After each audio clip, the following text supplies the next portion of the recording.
तो गाइस आप सबका स्वागत है शो टाइम पे, जहां पर आज हम एक्सप्लेन कर रहे हैं टीन वुल्फ का सीजन 3 का एपिसोड नंबर 19। तो चलिए शुरू करते हैं। जहां पर हमने देखा लास्ट एपिसोड में स्टाइल ये सारी गड़बड़ करके वहां से भाग चुका है और यहाँ पर सब लोग ट्रबल में आ चुके हैं। और गाइस थैंक्स लास्ट वीडियो पे 120 प्लस लाइक करने के लिए। और गाइस अगर आप लेट देख रहे हो और 120 प्लस लाइक हो चुके हैं तो फिर भी वीडियो को लाइक कर दो, जिससे मेरी मोटिवेशन बनी रहेगी ज्यादा वीडियो अपलोड करने के लिए। और इस वीडियो पे भी 120 प्लस लाइक हो जाएंगे तो नेक्स्ट एपिसोड अपलोड होगा। तो प्लीज लाइक करो, चैनल को सब्सक्राइब करो। शुरू करते हैं इस एपिसोड को, जहां पर हम पहला सीन देखते हैं। जापान में एक वुल्फ की तबीयत खराब थी और यहाँ पर वेटनेरियन एलन को बुलाया गया है क्योंकि उसकी तबीयत ज्यादा खराब है। और यहाँ पर एलन आने के बाद उसका इलाज करने का ट्राई करते हैं और पता लगाते हैं कि उसने किसी तरह की पॉइजनस सब्सटेंस खा ली है, जैसे कि एक लाइकन। और हम देखते हैं वो लाइकन का पता लगाने के लिए उनके साथ जाने लगता है। बट हम देखते हैं वहां के सारे इंप्लॉइज डरे हुए थे उस जगह पे जाने के लिए। और यहाँ पर उनका बॉस उसे लेकर जाता है, जहां पर बहुत ज्यादा गुस्सा था क्योंकि उसे लगता है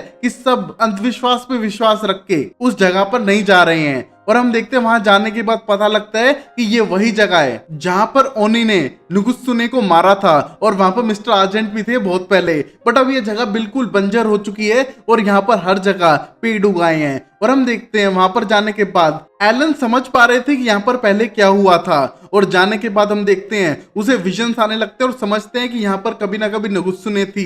बट ये डिस्कस नहीं करते हैं उस बंदे के साथ में और उसको एक बोतल पकड़ने के लिए कहते हैं। और यहाँ पर वो लाइकन को धीरे धीरे कट करने लगते हैं। और हम देखते हैं बोलते हैं कि ये बहुत ही स्पेशल टाइप का लाइकन है, इसको वुल्फ लाइकन भी कहते हैं क्योंकि ये पॉइजनस है उनके लिए। और वही उस बंदे का क्वेश्चन था क्योंकि उसकी वुल्फ यहाँ पर आ ही नहीं सकती है खाने के लिए। और ये कहने के बाद साफ करता है कि ये वुल्फ लाइकन बोर्न हुआ है नुगुत्सुने के ब्लड से, तो ये ज्यादा स्पेशल है। और यहाँ पर तुम्हारे डैड और नुगुत्सुने एक ही बॉडी के अंदर थे और यहाँ पर जब ये हादसा हुआ था। और हम देख पाते हो बंदे को पता चलता है कि यहाँ पर डॉक्टर सब जानता है और उसे गोली मारने का ट्राई करता है। बट हम देखते हैं भाई हमारा डॉक्टर एलन बहुत ज्यादा समझदार है, उसने पहले ही पैरालाइज करने वाला वेनम उस बोतल पे लगा के रखा हुआ था जो उसे पकड़ने के लिए दी थी। और यहाँ पर वो पैरालिसिस से गिरने लगता है और साफ करता है कि तुम्हारी वुल्फ को कभी पॉइजन हुआ ही नहीं था इस लाइकन से।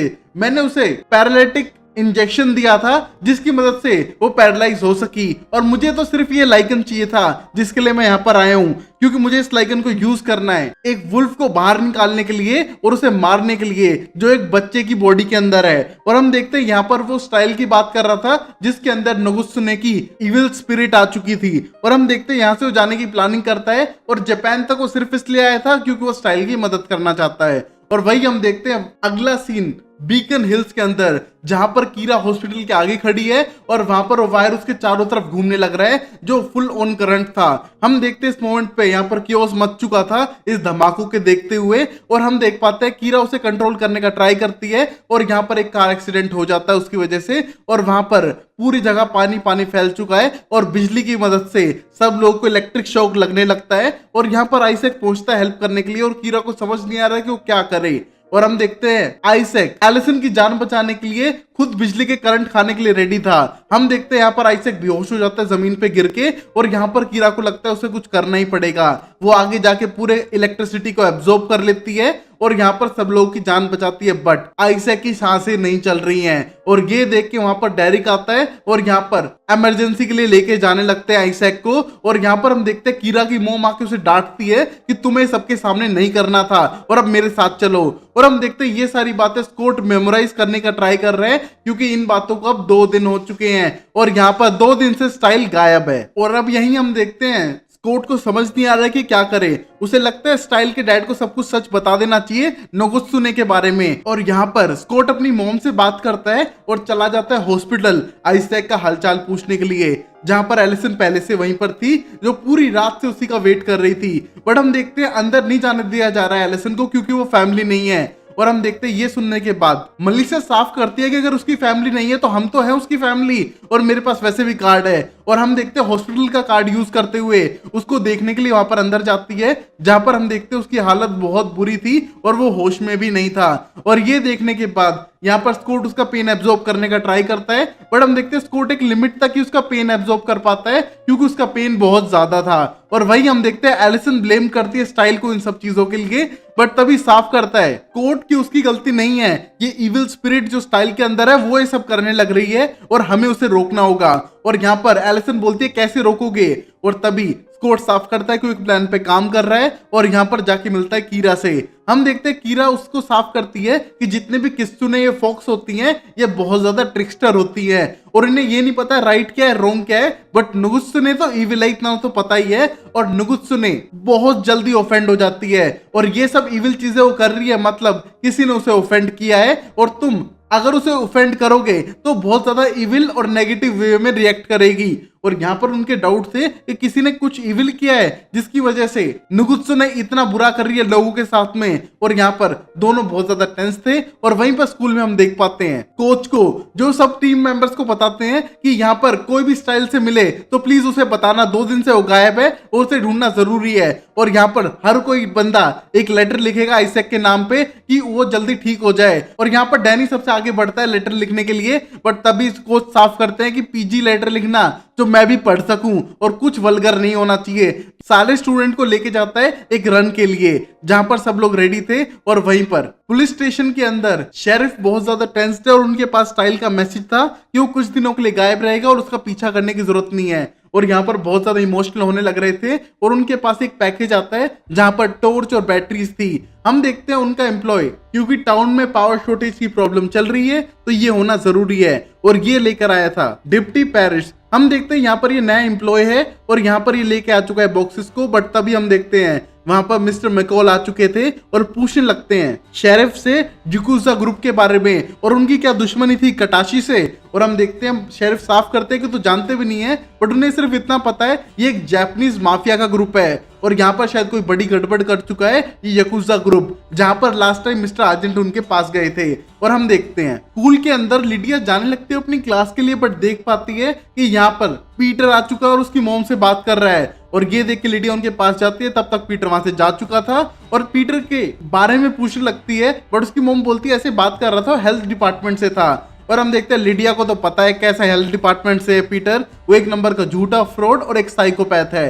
और हम देखते हैं उसको नंबर देके गया था और यहाँ पर वो समझती है कि उसे जाके मिलना पड़ेगा और कहीं ना कहीं वो उसकी मॉम को थ्रेट कर सकता है। और हम देखते हैं यहाँ पर पीटर कहीं ना कहीं लिडिया तक पहुंचना चाहता है अपनी हेल्प के लिए। और वही हम देखते हैं स्कूल के अंदर स्कूट को एक आवाज सुनाई देती है जो मिस्टर आर्जेंट के एमीटर से आती है और हम देखते हैं ये सुनते हुए भागने लगता है बेसमेंट की तरफ। और यहाँ पर दोनों ट्विन भी उसका पीछा कर रहे थे और देख पाते हैं नीचे स्टाइल था और ये देखने के बाद स्टाइल साफ करता है कि वो अपने रियल फॉर्म में है और प्लीज उसकी बात सुने। बट हम देखते हैं दोनों ट्विन उस पर टूट पड़ते हैं क्योंकि उन्हें पता है कि कहीं ना कहीं ये इविल स्पिरिट लोगों को हार्म कर सकती है। बट यहाँ पर हम देखते हैं स्कॉट आके दोनों को रोकता है और यहाँ पर स्टाइल प्रूव करता है कि वो उसके रियल फॉर्म में है और कोई इविल स्पिरिट उसे राइट नाउ पोजेस नहीं कर रही है। और प्लीज मुझे सुनो, मैंने जो हॉस्पिटल में किया वो कुछ नहीं है, उससे ज्यादा बुरा करने वाला हूं मैं आगे, मुझे खुद नहीं पता मैंने क्या क्या ट्रैप बिछाए हैं। और यहाँ पर स्कॉट के साथ मिलके अपने सामान को देखने लगता है और यहाँ पर पता चलता है कि उसने कई सारे ट्रैप लगाए हैं और कई सारे मैप हैं, जैसे स्कूल का मैप था, हॉस्पिटल का मैप था और वहां पर ट्रैकिंग एरिया का मैप था जहां पर क्लास गई हुई है ट्रैकिंग के लिए। और ये देख के दोनों टेंस्ड होने लगते हैं और उन्हें लगता है कि किसी तरह का ट्रैप वहां पर बिछा होगा जिससे लोगों को बचाना होगा। और अब ये देखते ही वो तीनों वहां से जाने की तैयारी करते हैं और वहां पर हम देखते हैं सब बच्चे रेस लगाने की ट्राई कर रहे थे और यहाँ पर डैनी के ऊपर इथन गिरता है और यहाँ पर दोनों रोमांटिक होने लगते हैं जंगल के बीच में। और वहीं हम देखते हैं यहाँ पर पहुंच चुका है स्कॉट भी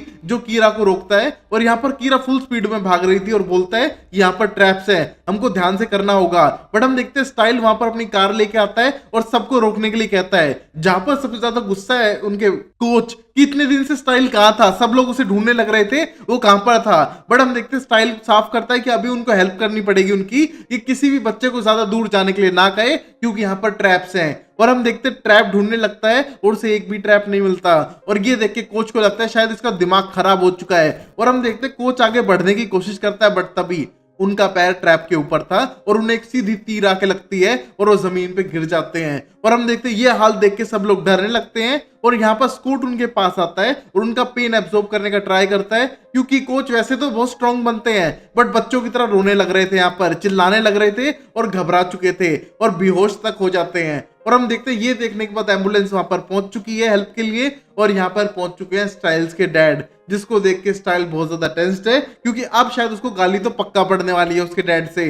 और वहां पर हम देखते हैं उसके डैड उसे कुछ नहीं कहते हैं, क्योंकि उन्हें पता है कि उनका एक ही बेटा है, अगर कुछ गलत कर लेगा तो वो कहां जाएंगे। और यहाँ पर हम देखते हैं स्कॉट ने इतने सारे लोगों का पेन एब्जॉर्ब कर लिया जिससे वो वीक पड़ने लग रहा है। और वही हम देखते हैं मिस्टर आर्जेंट अपने घर आते हैं और उनको पता चलता है कि घर के अंदर कोई घुसा है। और हम देखते हैं जैसे ही जाते हैं और पता चलता है डेरिक है। दोनों एक दूसरे को मारने के लिए तैयार थे, बट तभी डेरिक का गुस्सा ये था कि उसके घर में एमीटर किसने लगाया है, और तभी साफ करता है मिस्टर आर्जेंट कि उनने कुछ नहीं किया है। और वो दोनों एकदम शांत होने लगते हैं और समझते हैं किसी और ने किया होगा, शायद ये स्टाइल है और ये भिड़वाना चाहता है हम दोनों को।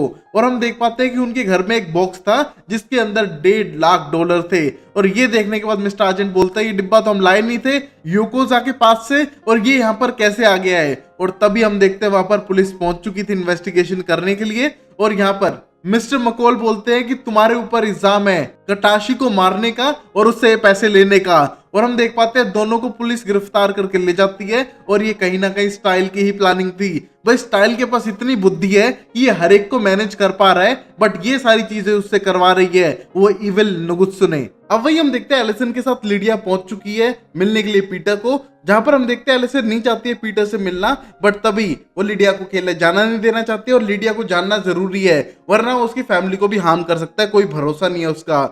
जहां पर हम देखते हैं मिलने के बाद पहली बात तो सरप्राइज होता है, एक बेंशी और एक हंटर एक साथ मिलके काम कर रहे हैं। और वहां से एलिसन को जाने के लिए कहता है, बट तभी साफ करती है लिडिया कि जब लास्ट टाइम मिले थे तुम मुझसे तो तुमने मुझे बाइट किया था और लगभग जान से मार दिया था। बट तभी साफ करता है पीटर कि उसका बैकअप प्लान था यार वो, और उसको सुपरनेचुरल पावर मिल गई है तो और क्या चाहिए। थोड़ा तो दर्द सहना पड़ता है चाहे वो मौत के करीब आने क्यों ना हो। और ये कहने के बाद हम देखते हैं लिडिया उसकी बात बिल्कुल नहीं मानना चाहती है, बट तभी वो बताता है कि उसकी पावर कंट्रोल करना सिखाएगा और उसकी पावर को एनहेंस करना भी एक बेंशी की पावर को, और ये उसके लिए काम आ सकता है। बट तभी लिडिया साफ करती है कि तुम पीटर हो, जब तक तुम्हें अपना काम नहीं होगा तुम किसी की हेल्प करते नहीं हो, तो तुमने यहाँ पर क्यों बुलाया मुझे। और तभी वो साफ करता है कि उसकी बहन ने एक टाइम पे उसकी एक दिमाग की मेमोरी को इरेज कर दिया था जो बहुत ही पावरफुल अल्फा ही कर सकते हैं। तो उसने ऐसा क्यों किया था मुझे जानना है, और वो मेमोरी क्या है, और वो उसके नाखूनों के अंदर है, उसने लास्ट टाइम स्टोर कर दी थी। और हम देख पाते हैं नाखूनों को टच करने के लिए कहता है, बट लिडिया को कुछ नहीं पता है, ना उसको कोई विजन्स आ रहे हैं। और ये देखने के बाद पीटर को गुस्सा आने लगता है कि ऐसा कैसे हो सकता है, वो बेंशी है, उसको थोड़ा हार्डर ट्राई करना चाहिए। बट तभी एलिसन साफ करती है कि लिडिया के पास नहीं जाएगा पीटर, वरना उसको इलेक्ट्रिक रॉड से मारेगी। और ये देखने के बाद पीछे हटने लगता है पीटर, और यहाँ पर लिडिया इरिटेट होती है और खुद विजन देखना स्टार्ट करती है। हम देख पाते हैं उसके विजन देखने पे वो समझ पा रही थी कि पीटर सिर्फ एक अंकल नहीं है बल्कि शायद एक फादर भी है।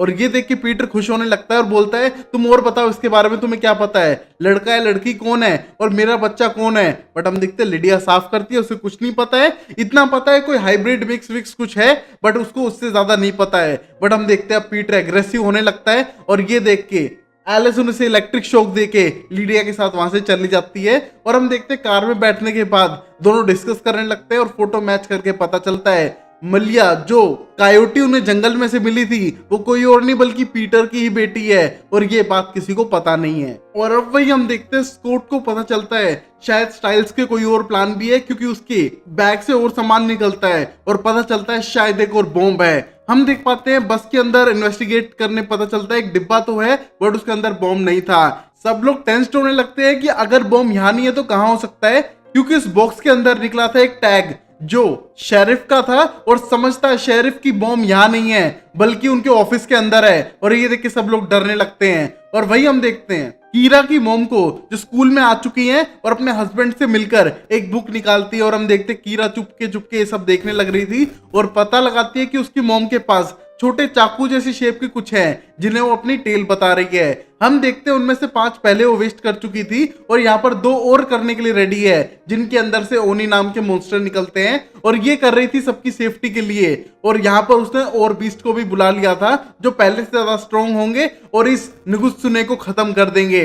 हम देखते हैं ये सारी बातें अब कीरा को पता चल चुकी थी। और वहीं पर हम देखते हैं पुलिस स्टेशन के अंदर एक बम धमाका होने वाला था। हम देखते हैं सब पुलिस वाले यहाँ वहां भागने लगते हैं और यहाँ पर उन्हें बंद करके रखा हुआ था मिस्टर आर्जेंट और डेरिक को। बट तभी हम देखते हैं उन दोनों की चाबी खोलने का ट्राई करते हैं क्योंकि यहाँ पर इंफॉर्मेशन मिल चुकी थी धमाके की, बट हम देखते हैं वो कर नहीं पाते और तभी धमाका हो जाता है। और ये देख के तब तक वहां पर पहुंच चुके थे स्टाइल और स्कॉट, और वहां पर हम देखते हैं सबकी हेल्प करने का ट्राई करते हैं। बट यहाँ पर स्कॉट बहुत बुरी तरह से डर चुका था क्योंकि वो पता कर चुका है कि स्टाइल के प्लान बहुत ज्यादा इविल हैं। वो ना चाहते हुए भी ये कर रहा है और इनके पीछे कई लोगों की मौत होने लग रही थी। हम देखते हैं एक डेप्यूटी जो पुलिस वाला था उसका पेन एब्जॉर्ब करने का ट्राई करता है क्योंकि वो मरने वाला है, बट हम देखते हैं उसकी मौत हो चुकी थी। और ये देख के स्कॉट को बहुत बुरा लगता है कि उसकी जान बचा नहीं पाया और उसका पेन भी एब्जॉर्ब कर लिया, बट उसकी मौत हो चुकी थी। और ये देख के शेरिफ साफ करते हैं स्कॉट से कि यहाँ से स्टाइल को लेकर जाओ, जितना दूर रहेगा उतना बेटर है। और वहां पर कीरा पहुंचती है और बताती है कि ओनी अब आने वाले हैं स्टाइल के पीछे उसे मारने के लिए, और प्लीज स्टाइल को कहीं सेफ जगह लेकर जाओ। और हम देखते हैं स्कॉट लेकर जाता है स्टाइल को और कीरा को अपने साथ में एनिमल क्लिनिक में, क्योंकि वहां पर चारों तरफ माउंटेन ऐश है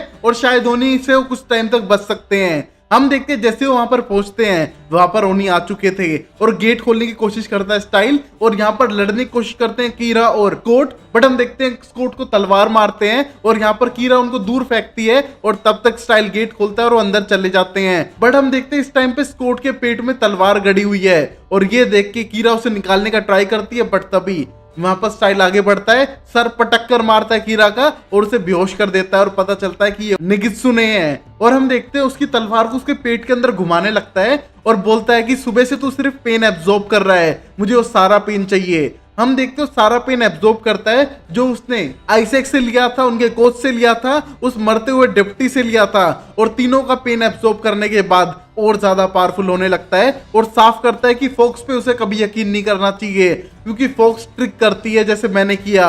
और हम देखते हैं मारने का ट्राई करता है स्कॉट को, बट तभी वहां पर एलन आ चुका था और उसको एक इंजेक्शन लगाता है और बेहोश कर देता है। और ये देखने के बाद स्कॉट बोलता है कि क्या आपने उसको मार दिया, बट तभी साफ करता है एलन उसकी तलवार निकालने के बाद कि उसने उसे मारा नहीं है, बट उसके अंदर जो फोक्स है उसको पॉइजन जरूर कर दिया है। और हम देखते हैं यहाँ पर स्टाइल की हालत खराब हो रही थी क्योंकि उसके अंदर की जो नोजुत्सुने वाली डार्क स्पिरिट है उसके अंदर पॉइजन आ चुका है। और यहीं पर एपिसोड खत्म होता है और देखते हैं अगले एपिसोड में होगा क्या।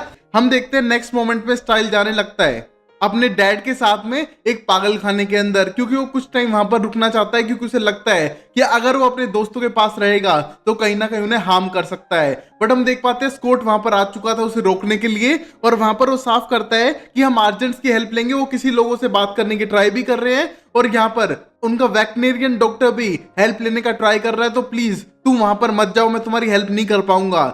बट स्टाइल का कहना था कि अगर वो उनके बीच रहेगा तो उन्हें हार्म कर सकता है, जैसे कल रात को उसको तलवार मार के किया था, तो ऐसा वो बिल्कुल नहीं चाहता है। और वहीं हम देखते हैं शेरिफ जाने वाले थे एलए अपने बेटे की रिपोर्ट लेकर और पता लगाना चाहते हैं कि कैसे उसे बचाया जा सकता है, क्योंकि उसको भी वही प्रॉब्लम है जो उसकी वाइफ को थी और वो अपने बेटे को नहीं खो सकता है। और हम देखते हैं सबके ना करने पे भी स्टाइल अंदर जाने लगता है और ये देख के स्कॉट को बिल्कुल अच्छा नहीं लग रहा था। और हम देखते हैं अंदर जाने के बाद स्टाइल के डैड को भी लगता है कि उसे अपने बेटे को यहाँ पर बंद करके नहीं रखना चाहिए, बट यहाँ पर स्टाइल बोलता है इट्स ओके और ये सबके लिए बेटर होगा। और हम देखते हैं यहाँ से शेरिफ जा चुके थे और यहाँ से स्टाइल जाने लगता है अपने रूम की तरफ जहाँ पर ये 72 आवर्स तक यहाँ पर रुकने वाला था। हम देख पाते हैं जैसे अपने रूम की तरफ जाने लगता है उसे लगता है कि कोई लड़की उसकी तरफ देखने लग रही है और वो मुड़कर देखता है, बट हम देखते हैं वहां की जो गार्ड थी उसे उसके रूम तक ले जाने लगती है और यहाँ पर किसी ने आत्महत्या कर ली है, जिसको देख के स्टाइल डर चुका था और उसे दिखने लगता है नुगुत्सुने उस भीड़ के अंदर और समझ पाते हैं कि नुगुत्सुने का ही प्लान है उसे इस तरह आइसोलेट करने का। और हम देख पाते हैं यहाँ पर वो अकेला फील करने लगता है और उसे लगता है कि उसको वापस घर जाना चाहिए, बट अब देर हो चुकी थी और अब वो 72 आवर्स तक इसी हॉस्पिटल के अंदर रुकने वाला है। और हम देखते हैं जैसे अपने रूम में जाता है अपने क्रीपी रूममेट से मिलता है और यहाँ पर उसका मन नहीं लग रहा था, बट उसके पास कोई और ऑप्शन भी नहीं है क्योंकि अब वो यहाँ से जा नहीं सकता है क्योंकि पेपर साइन हो चुके हैं, उसके डैड यहाँ से जा चुके हैं और यहाँ पर उसे कॉल नहीं करने दिया जाएगा अगले 72 आवर्स तक। और यहाँ पर स्टाइल का रूममेट था ओलिवर से बात करने का ट्राई करता है, बट वो थोड़ा क्रीपी था और बात कर रहा था कि यहाँ पर आत्महत्या होती रहती है तो नॉर्मल है, और ऊपर से उसे आवाज गूंजते हुए आ चुकी थी क्योंकि तभी तो इसे एको हाउस किया जाता है, यहाँ पर कोई भी चिल्लाता है तो पूरे यहाँ पर आवाज गूंजती है।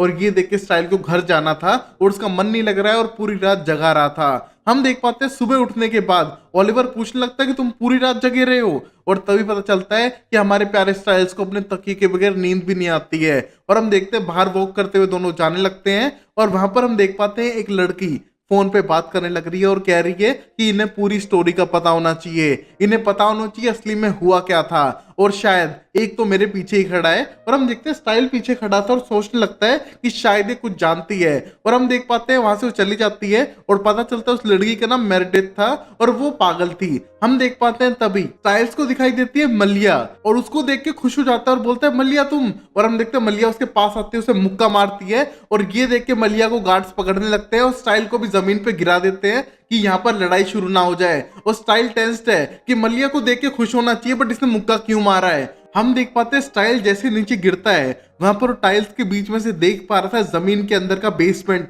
जहां पर उसे पता चलता है कि वो यहाँ पर पहले था, और देख पाते हैं कि अंदर वो सेल्फ का सिंबल भी बना हुआ है। और ये देख के स्टाइल डरने लगता है और तभी वहां पर आ चुकी थी मोरल। हम देखते हैं ये पागलों का इलाज करते करते हॉस्पिटल में भी आ चुकी है और यहाँ पर हम देखते हैं वो गार्ड्स को छुटाने के लिए कहती है उन दोनों को, और यहाँ पर स्टाइल से बात करने लगती है और बोलती है तुमने कुछ देखा क्या, और तभी स्टाइल बोलता है मैं यहाँ पर पहले आ चुका हूँ इस बेसमेंट के अंदर। और तभी मोरल समझ जाती है कि कहीं ना कहीं नोगुस ने ही इसको मैनिपुलेट कर रहा है, और हम देख पाते हैं मोरल उसे अपने साथ लेकर जाती है एक काउंसलिंग सेशन के लिए जहां पर ग्रुप डिस्कशन होने लग रहा था। बट हम देख पाते हैं उस ग्रुप डिस्कशन के बीच में मोरल नोटिस करती है वो निशान स्टाइल की गर्दन पे, और ये देखने के बाद उसे अपने साथ लेकर जाती है पूरी क्लास को डिसमिस करने के बाद और बोलती है कि तुम्हें वो लाइकन वाला पॉइजन तो दे दिया है बट ये लॉन्ग टर्म के लिए कोई सोल्यूशन नहीं है, तुम जगते रहो स्टाइल्स, और उसको एक दवाई देती है जिसकी मदद से वो सो नहीं पाएगा। और हम देख पाते हैं मोरल ने ऐसा इसलिए किया था क्योंकि नुगुत्स ने उसकी नींद पे उस पर कब्जा करने का ट्राई करेगी और यहाँ पर स्टाइल को सिर्फ जगते हुए रहना है। और मोरल साफ करती है कि जब इस दवाई का असर खत्म हो जाएगा वो उससे मिलने आएगी, और ये देख के स्टाइल खुश होता है और बोलता है कि तुम मुझे हेल्प करने आओगी, बट मोरल साफ करती है नहीं, वो उसे जान से मारने के लिए आएगी, बेसिकली उसे पैरालाइज कर देगी जिसकी मदद से नुगुत्से ने किसी को हार्म ना कर सके, और वो सिर्फ नेचर के अंदर एक बैलेंस बना के रखना चाहती है। और ये देख के स्टाइल समझ जाता है कि उसकी जान अभी भी खतरे में ही है और यहाँ से जाने लगता है स्टाइल, और मोरल साफ करती है स्टाइल्स तुम्हें सोना नहीं है। और हम देखते हैं स्टाइल बाहर जाने के बाद बेसमेंट में जाने का ट्राई करता है बट उसकी चाबी उसके पास नहीं थी, और ओलिवर उसे बताता है इसकी चाबी तो बिलिंस्की के पास रहती है, और हम देखते हैं कि उसे बिलिंस्की से चुपचाप चाबी चुरानी पड़ेगी और तभी वो बेसमेंट में जा सकता है क्योंकि उसे लगता है कि बेसमेंट में कुछ तो है जो उसे पता करना चाहिए। और अब हम देखते हैं स्टाइल जाने लगता है वॉशरूम की तरफ और उसको दिखाई देती है मलिया जो नहाने लग रही थी, और हम देखते हैं ये देख के अजीब सा बिहेव करता है कि जैसे उसने कुछ नहीं देखा है, बट तभी मलिया साफ करती है, उसको फर्क नहीं पड़ता है। पहली बात वो बॉयज वॉशरूम के अंदर है तो कोई ना कोई तो आएगा ही, बट उसे कोई फर्क नहीं पड़ता है स्टाइल से। और हम देखते हैं वो रेडी होकर वहां से जाने लगती है और वो गुस्सा थी स्टाइल के ऊपर क्योंकि उसने उसे ह्यूमन बना दिया और वो ऐसा नहीं चाहती थी, वो अपनी वुल्फ की लाइफ में खुश थी, जंगलों में खुश थी, और अब उसको एक्सप्लेन करना पड़ रहा है कि कैसे वो बचकर आई और क्या बताएगी दुनिया को, कैसे उसने अपनी मॉम और बहन को मार डाला फुल मून की रात को, और वो ऐसा नहीं चाहती थी अपनी लाइफ में, और अब ये पागल खाने के अंदर है तो उसको लाइफ नहीं चाहिए, उसे वापस कायोटी में बदलना है। और हम देखते हैं यहाँ पर स्टाइल हेल्प करने के लिए कहता है क्योंकि वो किसी को जानता है जो उसे हेल्प कर पाएगा, बट उसके लिए उसे पहले हेल्प करनी पड़ेगी स्टाइल की उस बेसमेंट में जाने के लिए और उस बिलिंस्की से वो चाबी लेने के लिए। और हम देखते हैं मलिया वापस कायोटी में बदलने के लिए डील के लिए एग्री करती है, और बाहर जाने के बाद हम देखते हैं वहां पर लड़ाई करने लगती है ओलिवर के साथ जो एक फेक लड़ाई थी पूरी प्लांट। और हम देखते हैं ओलिवर भी उनकी हेल्प करने की कोशिश कर रहे हैं यहाँ पर, और यहाँ पर जब पूरी टीम आती है बिलिंस्की और बाकी सारे गार्ड्स तो चुपचाप बिलिंस्की की चाबी चुरा के स्टाइल्स के हाथ में पकड़ा देती है। बट हम देखते हैं बिलिंस्की यहाँ पर ओलिवर को संभालने में बिजी था, और हम देखते हैं ऐसा होने के बाद चुपचाप जाने लगता है स्टाइल चाबी लेके बेसमेंट को खोलने के लिए। बट हम देखते हैं बिलिंस्की को पता था कि चाबी गायब हो चुकी है और वो पकड़ता है स्टाइल्स को पहले ही और बोलता है कि बेसमेंट की चाबी किसी के पास नहीं है, और यहाँ पर गार्ड पकड़ के ले जाने लगते हैं। और यहाँ पर पता चलता है जो उसके पास दवाई दी थी मोरल ने वो भी उससे छीन ली गई है, और अब उसको एक इंजेक्शन लेकर उसे बेहोश किया जा रहा है, जो बिल्कुल भी नहीं चाहता था स्टाइल, क्योंकि अगर वो सोएगा तो यहाँ पर नुगुत्सुने का असर उस पर ज्यादा होने वाला है। वहां पर वो रिक्वेस्ट करता है, बट यहाँ पर स्टाइल की कोई सुनने वाला नहीं था। हम देखते हैं स्टाइल को इंजेक्शन लगने के बाद नींद आने शुरू होती है और यहाँ पर उसका पूरा प्लान कैंसिल हो चुका था और यहाँ पर वो फंस चुका है और अब उसे नींद भी आ रही है। और अब वही हम देख पाते हैं स्कॉट को, जो पहुंच चुका था डॉक्टर एलन के पास और कॉल पे था मिस्टर आर्जेंट के पास, जहां पर मिस्टर आर्जेंट साफ करते हैं कि कटाशी के आइटम में कोई भी ऐसी चीज नहीं मिली जो उन्हें हेल्प कर सकती हो। और वहां पर एलन बोलता है मैं जापान गया था एक स्क्रोल ढूंढने के लिए, मुझे वो स्क्रोल भी नहीं मिला है और ये लाइकन की मदद से हम स्टाइल्स को कुछ टाइम तक तो बचा सकते हैं, बट 3-4 दिन में इसका असर भी खत्म हो जाएगा और फिर वो क्या करेंगे उसका उनको आइडिया नहीं है। और ऊपर से स्टाइल लाइकन हाउस में कुछ टाइम तक सेफ है और वहां पर ओनी का इतना अटैक होगा नहीं, क्योंकि लाइकन हाउस की ऐसी हिस्ट्री है कि यहाँ पर इविल चीजें थोड़ी बहुत होती रहती हैं। और वो तीनों टेंस थे कि जल्द से जल्द कोई सोल्यूशन ढूंढना पड़ेगा और सबसे पहले वो स्क्रोल जिसके ढूंढने पर शायद वो बचा सकते हैं स्टाइल को। बट हम देखते हैं यहाँ पर एलिसन का डाउट था कि कैसा स्क्रोल, और तभी वो बड़ा सा स्क्रोल लाके दिखाता है एलन और बोलता है ऐसा होना चाहिए वो। और यहाँ पर वो समझते हैं कि स्क्रोल किसी भी साइज का हो सकता है और शायद कटाशी के पास था वो।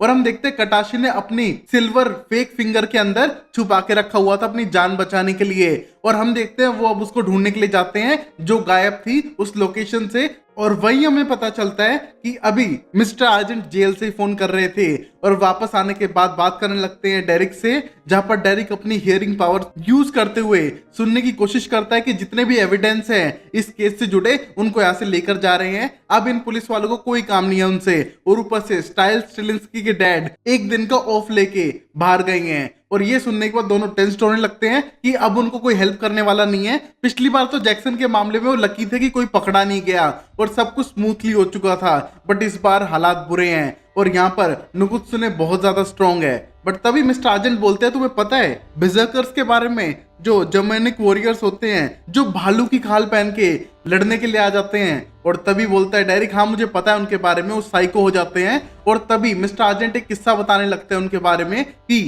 कुछ टीनेजर्स एनिमल स्किन के साथ कोई रिचुअल करने लग रहे थे और उनकी पावर आने के बाद वो सब जानवरों की तरह बिहेव करने लगे, लोगों को मारने लगे और एट लास्ट हमें उन्हें मारना पड़ा क्योंकि उनके अंदर कोई इंसानियत बची नहीं थी। और मुझे उनकी फैमिली को बताना पड़ा कि उनका बेटा अब नहीं है।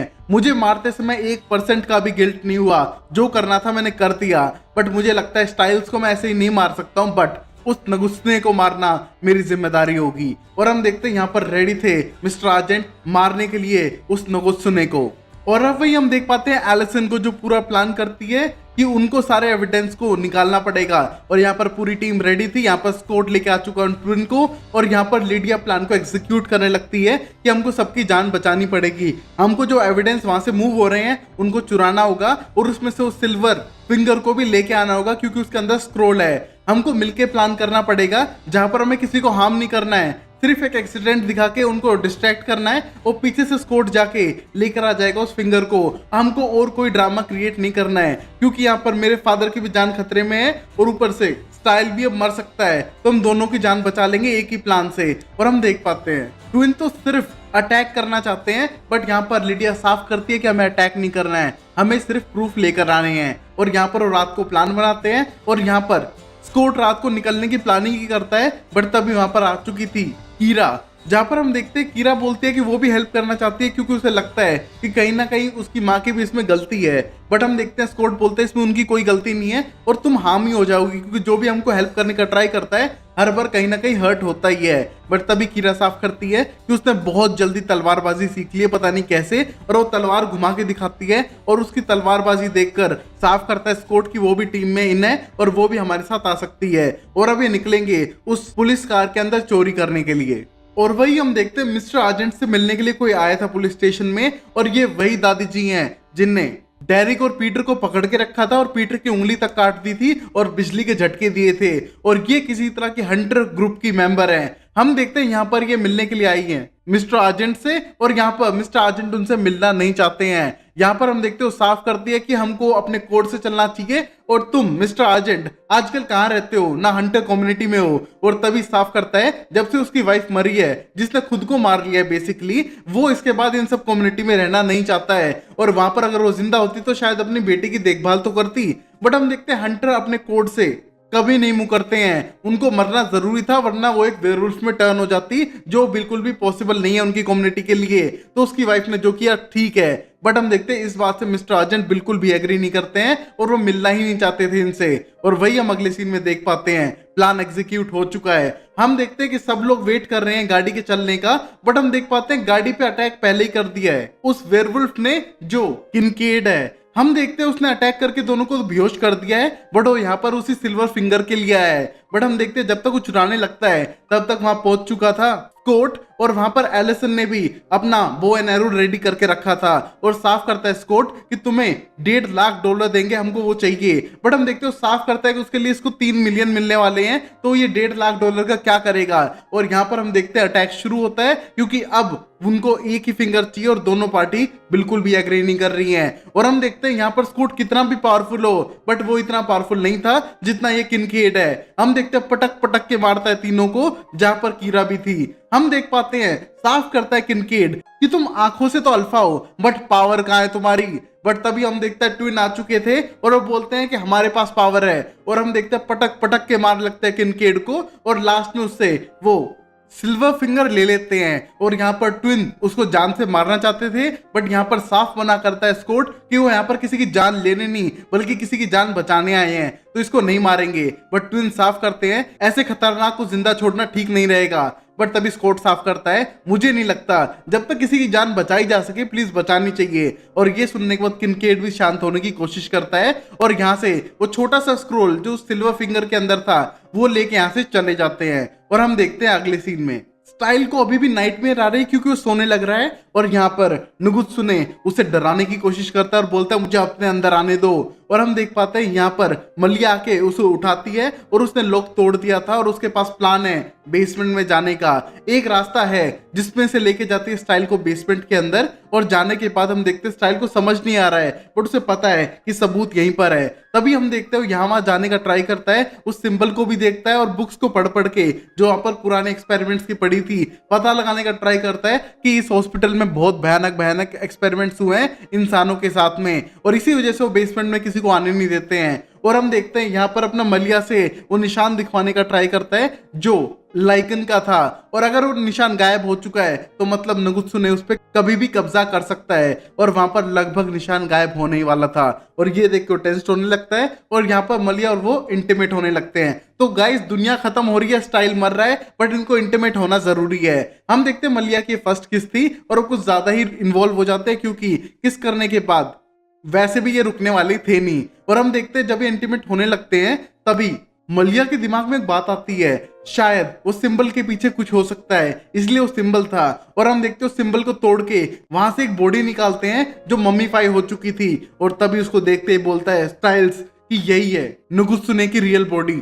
और हम देखते हैं ये सोचते हुए डरने लगते हैं, और यहाँ पर मलिया उस मम्मीफाइड बॉडी की जेब से एक चिट्ठी निकालती है और उसको पढ़ने लगते हैं। बट तभी हम देखते हैं वहां पर आ चुका था ओलिवर, और हम देखते हैं दोनों को इलेक्ट्रिक शॉक मारता है और दोनों को बेहोश कर देता है। और यहाँ पर पता चलता है कि ओलिवर पागल है और कहीं ना कहीं नुगुत्सुने के कंट्रोल में है। हम देखते हैं उन दोनों को बांध दिया था और यहाँ पर उनके ऊपर एक्सपेरिमेंट करने वाला है, और जैसे कि हॉस्पिटल कहीं ना कहीं नुगुत्सुने के कांटेक्ट में था, और यहाँ पर जो भी हो रहा है वो सारे नुगुत्सुने के कंट्रोल में है। हम देख पाते हैं यहाँ पर ड्रिलिंग से एक्सपेरिमेंट करने वाला था उसके ऊपर, बट ऐसा नहीं हो पाता है क्योंकि यहाँ पर स्टाइल हार मान लेता है और नुगुत्सुने उसकी बॉडी के अंदर अब आ चुका था। यहाँ पर हम देखते हैं नुगुत्सुने बेहोश कर देता है ओलिवर को भी, और यहाँ पर छोड़ के चला जाता है मलिया को ऐसे बंधा हुआ ही। और हम देखते हैं शायद अब स्टाइल कभी सही नहीं हो पाएगा, और वही हम देख पाते हैं स्कॉट लेके आ चुका था उस स्क्रोल को सीधा अपने वेटनेरियन डॉक्टर के पास में, जहां पर उसकी जापानीज इतनी अच्छी नहीं है,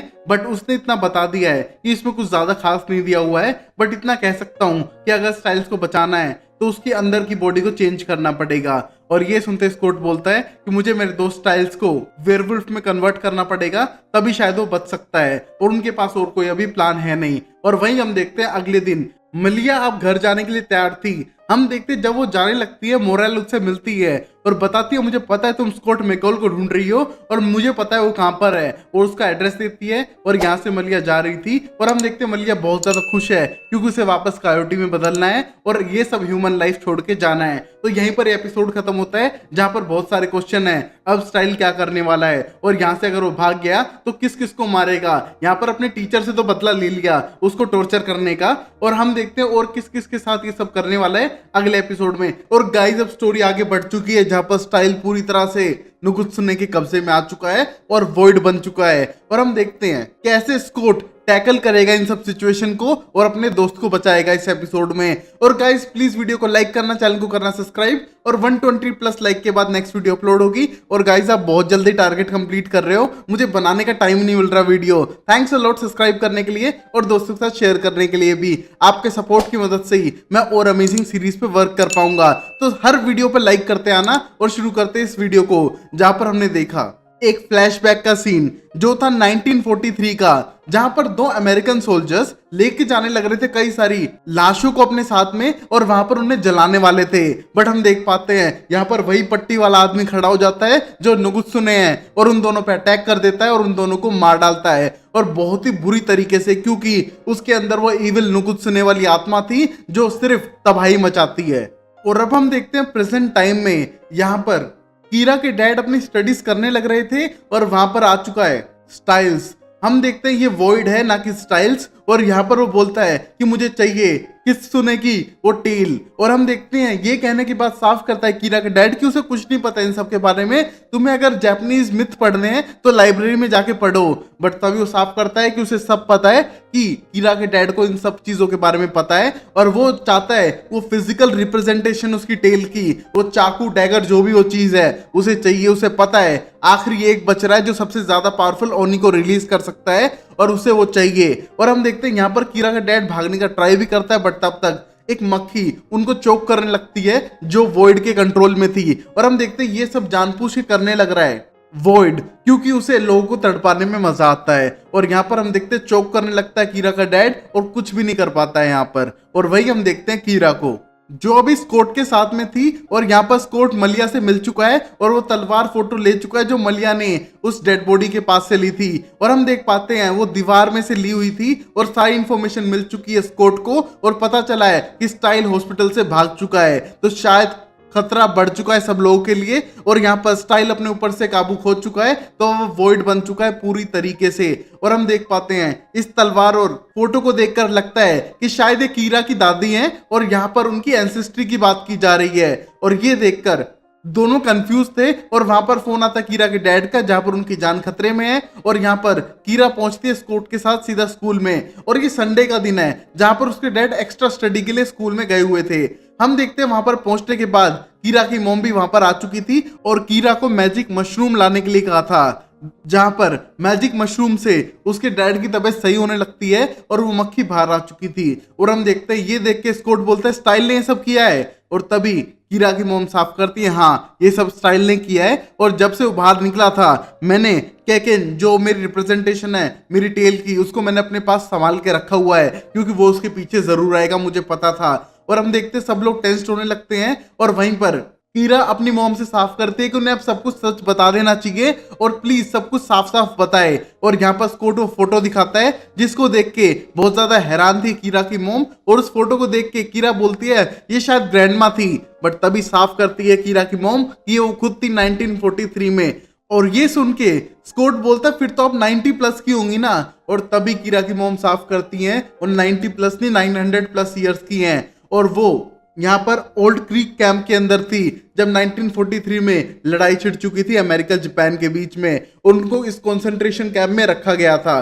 और हम देखते हैं उस टाइम पे कीरा डाउट में है कि उसके डैड की एज कितनी है, बट उसके डैड साफ करता है वो तो सिर्फ 43 इयर्स ओल्ड के हैं, और वो ओक क्रीक के ऊपर स्टडी करने लग रहे थे तभी वो उसकी मॉम से मिले थे। और यहाँ पर डिस्कस करने लगते हैं कि ओक क्रीक नाम का एक कैंप था जिसके सारे रिकॉर्ड मिटा दिए गए हैं, और जब एलिसन पूछने आई थी तब कीरा के डैड ने इसलिए नहीं बताया था क्योंकि वहां पर एलिसन की हिस्ट्री है पूरी फैमिली की वायलेंस की, तो इसलिए उसको बताना जरूरी नहीं समझा कीरा के डैड ने। और अब कीरा वो तलवार पकड़ा देती है उसकी मोम को, और वहां पर जैसी तलवार निकालती है तलवार के टुकड़े टुकड़े हो चुके थे। और ये देख के साफ करती है उसकी मोम कि लास्ट टाइम नोगुत्सुने से लड़ते समय उसने तलवार तोड़ दी थी। और हम देख पाते हैं कोड डाउट में है कि मतलब ये सारी लड़ाई पहले हो चुकी है, नुगुत्सुने पहले आ चुका है। और तभी साफ करती है और नुगुत्सुने से लड़ी थी 1943 में, तब ये तलवार टूटी थी और कहीं ना कहीं नुगुत्सुने उसकी वजह से यहाँ पर आया था। और ये सब सुन के सब लोग टेंस होने लगते हैं कि जैसे कीरा की मोम से लड़ चुकी हैं बट अब शायद हालात ज्यादा खराब होने वाले हैं। और अब यहाँ पर हम देखते हैं कीरा थोड़ी नाराज थी क्योंकि उसकी मोम ने उससे इतना सब छुपा के रखा इतने लंबे टाइम से, अब वो सच जानना चाहती है। और यही कीरा के डैड बोलते हैं नोशिको सच बता दो। और हम देखते हैं नोशिको जो उसकी मोम थी अपनी स्टोरी बताना शुरू करती है, जहां पर 1943 के कैंप में उन्हें रखा गया था। यहाँ पर नोशिको बहुत ही चुलबुली लड़की थी जो यहाँ से सामान भी चुराती है अपने लोगों के लिए। हम देखते हैं एप्पल के क्रेट्स चुरा लिए, दवाइयां चुरा ली, ये सब अपने कैंप में ले जाती थी छुप छुप के अपने लोगों के लिए। और यहाँ पर हम देख पाते हैं उसने कई सारी चीजें चुरा के अपने लोगों को दे दी थी। और यहीं पर मित्सियो नाम के लड़के के लिए एक बॉल भी लाई थी, बट दूसरी लड़की नाराज हो जाती है और बोलती है कि ये सब नहीं चुराना चाहिए, कोई गड़बड़ हो सकती है, वो पता लगा सकते हैं। और वहीं सातोमी नाम की एक लेडी उससे थोड़ी खफा थी क्योंकि वो कहती है कि इतना सारा सामान नहीं चुराना चाहिए, उन्हें पता चल जाएगा जो तुम कर रही हो उसके कॉन्सिक्वेंसेस बहुत बुरे होंगे तुम सब लोगों के लिए। बट नोशिको को कोई मतलब नहीं है इन चीजों से, उसे लाइफ को थोड़ा एंजॉय करना है और अपने लोगों की हेल्प भी करनी है। बट तभी हम देखते हैं जब ये सारी बातचीत हो रही थी यहाँ पर वो दवाई भी पकड़ाने लगती है सातोमी को, बट तभी वो साफ करती है कि उसे दवाई की जरूरत नहीं है। सातोमी को पता है कि ये एक फोक्स है और साफ करती है कि फोक्स बच्चे जैसे होते हैं, छोटी मोटी हरकतें करना, रूल्स तोड़ना, बट जो बड़े सुपीरियर एनिमल्स होते हैं वो रूल्स को फॉलो करते हैं और अपनी डिग्निटी में रहते हैं। जैसे कि कह रही हो कि वो एक वेयरवुल्फ है और फोक्स से ज्यादा पावरफुल है। और हम देख पाते हैं जब इन सब की बातचीत चल रही थी तभी मित्सियो नाम का लड़का बॉल को बाहर फेंक देता है जिससे शीशा टूट जाता है। और ये देख के वहां पर सोल्जर आने वाले थे और सब लोग डरने लगते हैं। हम देखते हैं जितना भी सामान वो चुरा के लाए थे सबको छुपा के रखने लगते हैं और यहाँ पर बॉल लेके उनके कॉर्पोरल आ चुके थे।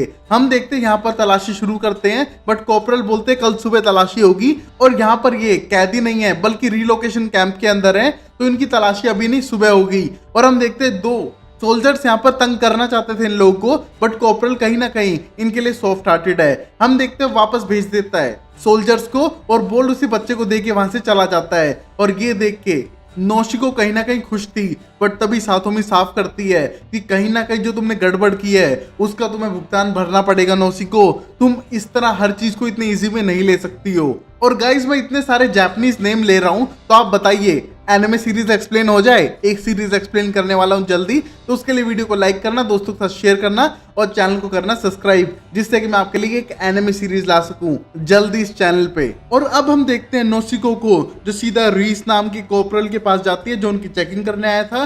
और पता चलता है दोनों रोमांटिकली इन्वॉल्व हैं और एक दूसरे को बहुत ज्यादा पसंद करते हैं और लंबे टाइम से एक दूसरे को जानते भी हैं। हम देखते हैं यहाँ पर रीस के लिए छुप छुप के चॉकलेट ला रहा था और उसे वार्न करता है कि इतनी सारी चीजें एक साथ ना चुराया करे, पकड़ी जाएगी वो कभी और वो कब तक बचा पाएगा।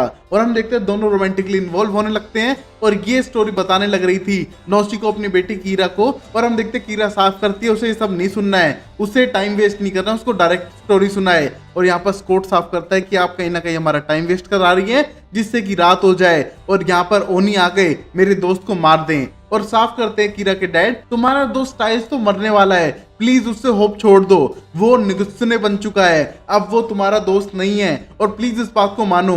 और हम देखते हैं स्कोट ये बात मानने के लिए तैयार नहीं था और बोलता है कोई तो तरीका होगा ना।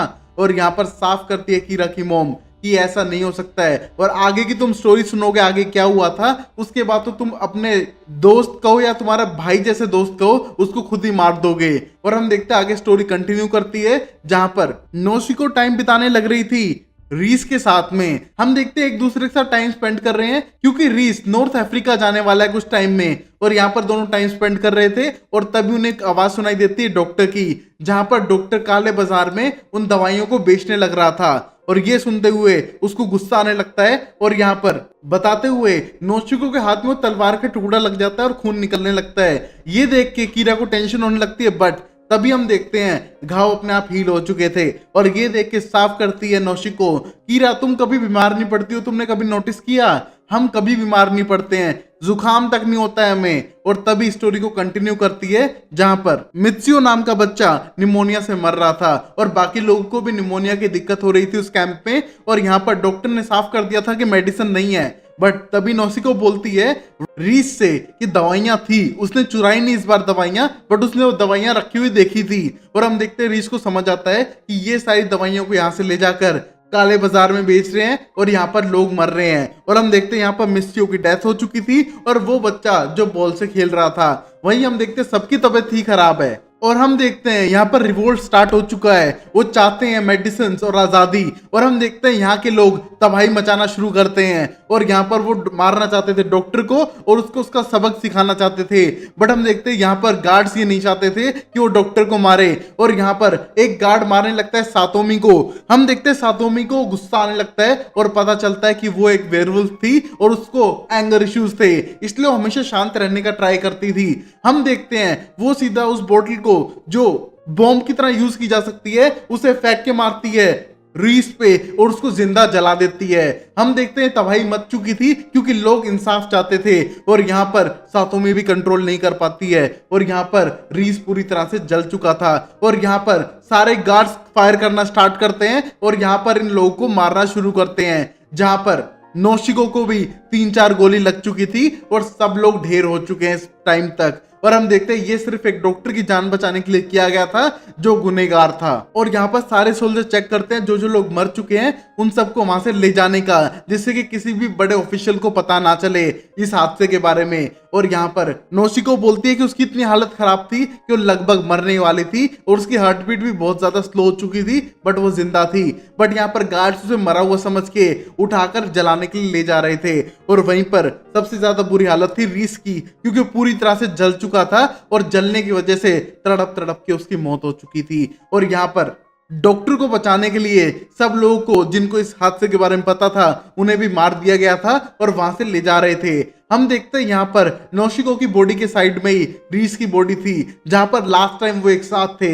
हम देखते हैं नौशिको हिल नहीं पा रही है क्योंकि वो हिल नहीं हो पा रही है इतनी जल्दी और यहाँ पर बहुत ज्यादा इमोशनल है, बट उसके साथ है जिससे वो बहुत ज्यादा प्यार करती थी। और यहाँ पर उसे गुस्सा था पूरे डिपार्टमेंट पे और उस डॉक्टर पे जिसकी वजह से सारे हादसे हुए हैं और वो बदला लेना चाहती थी, बट अगर उसने जल्दी कुछ नहीं किया तो शायद सब खत्म हो जाएगा और ये गुनहगार लोग यहाँ से भाग जाएंगे। और उनसे बदला लेने के लिए यहाँ पर गुस्से में नौशिको ने कित्सुने स्पिरिट्स को बुलाया। उसने रिक्वेस्ट की डिमोनिक स्पिरिट से हेल्प के लिए और हम देखते हैं यहाँ पर नोगुत्सुने नाम की स्पिरिट ने हेल्प करने की सोच भी ली थी। हम देखते हैं यहाँ पर नौशिको का प्लान था कि उस डिमोनिक स्पिरिट को मेरी बॉडी में लाकर इन सबसे बदला लेने का, बट हम देखते हैं हर इविल स्पिरिट ट्रिक करती है, कहीं ना कहीं आपको चकमा देगी। और वैसा ही हुआ जब सारी बॉडी को घेर दिया था ग्राउंड पे, वहां पर उसने नौशिको की बॉडी को नहीं अपने कब्जे में लिया बल्कि लिया तो रीस को है। हम देखते हैं जानबूझ के ट्रिक करके यहाँ पर रीस की बॉडी पे कब्जा कर लिया नोगुत्सुने ने और यहाँ पर मार दिया उन दोनों गार्ड्स को। और जब तक नौशिको कुछ समझ पाती तब तक देर हो चुकी थी। और जब चलने की हालत में थी निशिको, हम देखते हैं पहुंचती है एको हाउस में जहां पर सब लोग मरे हुए थे, यहाँ तक कि डॉक्टर भी, और जितने लोग बचे थे उनको भी नोगुत्सुने ने मार दिया। और यहाँ पर अब ठान ली थी निशिको ने कि वो ढूंढ के मार देगी इस नोगुत्सुने को। हम देखते अपनी तलवार लेकर जाती है और वहां पर लड़ते लड़ते मारने का ट्राई करती है। और यहाँ पर साइतोमे भी आ चुकी थी उस हेल्प करने के लिए और वेयरवुल्फ और फॉक्स दोनों ने मिलके मार दिया था नोगुत्सुने को और यहीं पर उसकी तलवार भी टूट गई थी। हम देखते हैं उसके मुंह से एक मक्खी निकलती है जिसको पकड़ लेती है और वहां पर वो मक्खी कहीं ना कहीं रिप्रेजेंट करती है नोगुत्सुने को। और यहाँ पर हम देख पाते हैं बहुत ज्यादा इमोशनल है क्योंकि रीस अब मर चुका है और निशिको अब अकेली हो चुकी है। और वही हम देखते हैं प्रेजेंट टाइम में जहां पर नौशिको बिलीव नहीं करती है कि उसकी बेटी को एक वुल्फ की हेल्प करनी चाहिए जो स्कॉट था, बट यहाँ पर उसके डैड साफ करते हैं कि कीरा को हेल्प लेनी चाहिए, जितने एलाइज जुड़ेंगे उतना ज्यादा बेटर रहेगा उनके लिए। और यहाँ पर ही प्लानिंग करने लगते हैं, रात से पहले उन्हें इस तलवार को सही करना पड़ेगा वरना गड़बड़ हो सकती है। और यहाँ पर वो कीरा की हेल्प लेना चाहती है क्योंकि कीरा एक थंडर कित्सुने है, तो वो बिजली की मदद से इस तलवार को वापस जोड़ सकती है और तलवार को सही कर सकती है। और अब वही हम देख पाते हैं कि चार्जेस ड्रॉप हो चुके हैं और यहाँ पर डेरिक और मिस्टर आर्जेंट रिलीज हो चुके हैं। और यहाँ पर शेरिफ साफ करते हैं कि उसके बेटे को ढूंढना पड़ेगा। और मैं गया था एलए रिपोर्ट चेक कराने के लिए, जहां पर बिल्कुल एग्जैक्ट सेम रिपोर्ट आई जैसी उसकी मॉम की थी, जो हो ही नहीं सकता। 100% किसी का भी मैच नहीं करता है। तो शायद जो भी उसके दिमाग के साथ खेल रहा है वो उसे ट्रिक कर रहा है कि वो बीमार है उसकी मॉम की तरह, और कहीं ना कहीं उसकी उम्मीदें तोड़ रहा है। और यहाँ पर ये साफ करता है शेरिफ कि शायद उसका बेटा बच सकता है, बट जो भी ये चीज है उसको ट्रिक कर रही है कि वो कभी नहीं बच पाएगा। और यहाँ पर मिस्टर आर्जेंट साफ करते हैं कि ऐसा हो सकता है कि उसकी ट्रिक करके उसको ऐसा बिलीव कर रहा है कि उसकी मोम वाली बीमारी उसे लग चुकी है और वो जल्दी मरने वाला है। हम देखते हैं शेरिफ बोलते हैं कि अब वो उम्मीद खो रहे हैं, बट वो ऐसा नहीं चाहेंगे कि उनकी सारी उम्मीदें खत्म हो जाए। और यहाँ पर वो उसे उसका इलेक्ट्रिक रोड पकड़ाते हैं और बोलते हैं प्लीज मेरे बेटे को पकड़ लो, उसे रोको किसी भी तरह करके और उसके पकड़ के रखना। और हम देखते हैं यहाँ पर डेरिक और मिस्टर आर्जेंट पे इसलिए ट्रस्ट करते हैं क्योंकि वो सुपरनेचुरल चीजों से पहले डील कर चुके हैं। और यहाँ पर शेरिफ की ये लास्ट उम्मीद है और इसलिए शेरिफ प्लान करते हैं कि वो अपना बेस्ट देंगे। और हम देखते हैं वहां जाने के बाद प्लान करते हैं एलिसन के साथ में, जहां पर डेरिक जाने वाला लाइकन हाउस के अंदर और वहां पर स्टाइल की स्मेल करते हुए उसे ढूंढने का ट्राई करेगा। और यहाँ पर हॉस्पिटल और स्कूल में भी वो जा सकता है, तो उन्हें वहां भी ढूंढना पड़ेगा। और तभी डेरिक बोलते पहले भी तो ऐसा हो चुका है ना, स्टाइल गायब हुआ था, हॉस्पिटल स्कूल में ढूंढ रहे थे, हॉस्पिटल में मिला था। और यहाँ पर एलिसन बोलती है ओके मैं शेरिफ के साथ पे हॉस्पिटल में जाती हूँ, तुम मेरे डैड के साथ लाइकन हाउस में जाओ और वहां पर उसकी स्मेल करके बताना, और लास्ट में हम दोनों स्कूल के अंदर मिलेंगे। और यहाँ से प्लान करके जाते हैं जहां पर गन हथियार सब कुछ रेडी रख के रखा हुआ था मिस्टर आर्जेंट ने। बट तभी डेरिक बोलता है गन वन रखने की क्या जरूरत है, तो स्टाइल है ना। बट तभी मिस्टर आर्जेंट साफ करते हैं वर्स्ट से वर्स्ट सिचुएशन के लिए हमें रेडी रहना चाहिए, क्योंकि ये नुगुत्सुने हैं। और उसके बाद वहां से चलने की प्लानिंग करते हैं। जहां पर जाते समय एलिसन इमोशनल हो जाती है और वो कहती है आइसैक की हालत खराब है, मेरे डैड की जान खतरे में हो सकती है। और यहाँ पर सब कुछ तो बात बिगड़ चुकी है, ऊपर से डेरिक पे भी ट्रस्ट नहीं करती है। और हम देखते हैं उसको इमोशनल हालत में देख के गले लगा लेते हैं शेरिफ और बोलते हैं ये सबकी सिचुएशन है राइट नाउ, तुम कंट्रोल करने का ट्राई करो। और तभी हम देखते हो शांत होने का ट्राई करती है एलिसन। और वहां पर हम देखते हैं एक कॉल आया था जो एक तरह का वार्निंग मैसेज था कि घर के अंदर कोई घुसा है। और सिक्योरिटी ने एक वीडियो भेजी थी जो किसी और की नहीं स्टाइल की थी, जो कैमरे की तरफ हाथ दिखाते हुए हाथ हिलाने लगता है। और ये देख के समझ जाते हैं कि वो सीधा अपने घर पे गया है और यहाँ वहां घूमने की उन्हें जरूरत नहीं है। हम देखते हैं जब तक वो घर पहुंचते हैं वो घर से भी गायब हो चुका था, बट उसने वही चेस बोर्ड खोल के रखा था। जब उसको अपने डैड को समझाना था तब भी उसने यही ट्रिक की थी, चेस बोर्ड पे सबके ऊपर नाम रख के लिखे हुए थे। और यहाँ पर अभी भी वही था। और तभी हम देखते हैं आइसैक को बाहर रखा हुआ है क्योंकि वो मरने वाला है, और बाकी सबको चेस बोर्ड के ऊपर ही रखा हुआ है, जिससे समझ पा रहे थे कि वो डेरिक की तरफ बढ़ने वाला है क्योंकि वो राजा है पूरे चेस बोर्ड के अंदर। और हम देखते हो समझ पाते हैं और डेरिक के घर पे होगा और उसको जाके पकड़ना होगा। और शायद ये स्टाइल का मैसेज हो, बट मिस्टर आर्जेंट कहते हैं स्टाइल का मैसेज नहीं है, ये नुगुत्सुने हैं जो हमको ट्रिक कर रही है। बट तभी स्टाइल के डैड साफ करते हैं ये एक ट्रिकस्टर स्पिरिट है और ये सिर्फ मजाक करती है, चाहे उसके लिए किसी की जान जानी पड़े। और ये जानबूझ के सबको नहीं मारना चाह रही है, इसको सिर्फ मजे करने हैं। तो एक तरह का ये वार्निंग मैसेज है कि तुम आओ मुझसे लड़ने के लिए और हमें वहां पर जाना चाहिए। हम देखते हैं चारों वहां से जाने के लिए तैयार होते हैं। और यहाँ पर कीरा अपनी मॉम की इंस्ट्रक्शन फॉलो करके उस तलवार को अपने मैजिक से जोड़ने लगती है, क्योंकि वो थंडर कित्सुने है, उसके अंदर बिजली है। हम देखते हैं अपनी बिजली से उस तलवार को फिर से सही कर देती है और उसको यूज करना भी सीख चुकी थी वो अब तक। और हम देखते हैं कीरा की मॉम साफ करती है कि उसे थोड़ा ध्यान रखना पड़ेगा, और ऊपर से स्टाइल तो मरने ही वाला है और कोई चांस नहीं है वो बच सके, ये पहले भी हो चुका है फिर से होगा। और हम देखते हैं साफ करता है स्कॉट कि वो एक मौका तो ढूंढ के रहेगा अपने दोस्त को बचाने का, वो इतनी जल्दी हार नहीं मानेगा। बट कीरा के डैड भी साफ करते हैं कुछ चीजें तय हो चुकी है, स्कॉट तुम कुछ नहीं कर सकते उनमें। और हम देखते हैं स्कॉट अपने दोस्त की जान बचाने के लिए वहां से चला जाता है कीरा के साथ में। और यहाँ पर एक फ्लैशबैक का सीन दिखता है जहां पर वो नुगुत्सुने वाली फ्लाई को लेके जाने लग रही थी कीरा की मॉम, और वहां पर नेमाटोन ट्री के नीचे उसने गाड़ दिया था। और यहाँ पर कीरा का डैड रियल टाइम में पूछने लग रहा है कि तुमने सही किया बच्चों को फ्रंट लाइन में खड़ा करके लड़ने के लिए। और तभी कीरा की मॉम साफ करती हैं कि हमारे आने से पहले इस लड़ाई में शामिल हो चुके थे, इनने वो सेक्रीफाइस किया जिसकी वजह से नेमाटोन के पास पावर आई और ये नुगुत्सुने रिलीज हो गया। तो कहीं ना कहीं इनकी भी गलती है इस चीज में, तो इसको इनका पार्ट बनने दो। और वहीं पर लास्ट सीन में हम देख पाते हैं डेरिक की प्लेस में आ चुका था स्टाइल्स या कहीं वॉइड, और उसके सामने खड़े थे स्टाइल के डैड। और हम देखते हैं यहाँ पर इमोशनल होने का ट्राई करता है और एपिसोड यहीं पर खत्म होता है। तो गाइस ये शायद वॉइड की एक ट्रिक है सबको मारने के लिए, या फिर वो वॉइड जो नगुत्सुने है वो कुछ और प्लान बनाने लग रहा है, और या फिर कीरा की मॉम है जो असली विल है और सारी चीजें मैनिपुलेट कर रही हैं। ये सब देखते हैं अगले एपिसोड में। और हम देखते हैं पहले सीन में स्टाइल पहुंच चुका था डेरिक की प्लेस पे, और हम देखते हैं यहाँ पर शेरिफ आते हैं और साफ करते हैं कि अगर उनका बेटा उसके अंदर है और नगुत्सुने का कंट्रोल कम है तो वो मेरे साथ चलेगा राइट नाउ। और हम देखते हैं उसे हथकड़ी पहनाने लगते हैं, और यहाँ पर स्टाइल्स पहन भी लेता है, बट तभी शेरिफ समझ जाते हैं कि ये झूठ बोल रहा है, और यहाँ पर स्टाइल्स अपनी हथकड़ी तोड़ता है और अटैक करने के लिए बढ़ता है। बट तब तक वहां पर एलिसन के डैड और डेरिक पहुंच चुके थे। एलिसन उसे टेजर गन से मारने का ट्राई करती है, बट हम देखते हैं टेजर गन उनको दूर फेंक के मारता है और स्टाइल्स पे कोई असर नहीं हुआ था इसका। यहाँ पर डेरिक अटैक करता है, डेरिक को भी पटक के मारता है नीचे, और यहाँ पर हम देखते हैं साफ करते हैं मिस्टर आर्जेंट की उसे खत्म कर देंगे।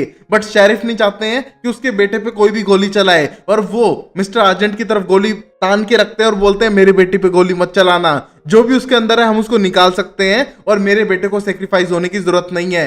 बट मिस्टर आर्जेंट साफ करते हैं कि उनका बेटा बचा ही नहीं है उसके अंदर, वो सिर्फ एक शैतानी आत्मा नगुत्सुने है। और हम देखते हैं ये दोनों टाइम वेस्ट कर रहे थे क्योंकि स्टाइल ऐसा ही चाहता था। जैसे ही शाम होगी यहाँ पर रोनी आ चुके थे अटैक करने के लिए स्टाइल पे, और स्टाइल को कोई चाहिए था जो उसकी प्रोटेक्शन कर सके, इसलिए उसने पूरा ड्रामा क्रिएट किया था। और यहाँ पर ये चारों बचाएंगे ना चाहते हुए भी स्टाइल्स को इन ओनी से, और ये देख के स्टाइल हंसने लगता है और बोलता है मेरा स्टार्टिंग से यही प्लान था, मुझे तो लगा था स्कॉट भी यहाँ पर आने वाला होगा। और वही हम देखते हैं स्कॉट को जो अभी आ ही रहा था पूरे रास्ते में, और हम देख पाते हैं जब तक वो यहाँ पर पहुंचता है तब तक यहाँ से ओनी गायब हो चुके थे, और यहाँ पर ओनी के गायब होते स्टाइल भी यहाँ से गायब हो चुका है, मतलब वो कहीं चला गया है। और ये देख के शेरिफ की उम्मीद टूट रही थी कि उनका बेटा कभी वापस आ भी पाएगा। और वही हम कीरा की मॉम नौसिको को देखते हैं जो अभी आ चुकी थी एको हाउस के अंदर, और बेसमेंट में जाके वहां पर रीस की बॉडी के पास बैठ जाती है जहां पर थोड़ी इमोशनल थी, और वहां पर सेल्फ का उसी ने सिंबल बनाया था। बट यहाँ पर स्टाइल पहुंचता है और बोलता है तुम्हें सेल्फ का सिंबल बनाने की क्या जरूरत थी, और तुमने ओनी वापस बुला लिए। नौशिको से उसकी आखिरी टेल छीनता है और अपना पेट कट करता है उस चाकू से।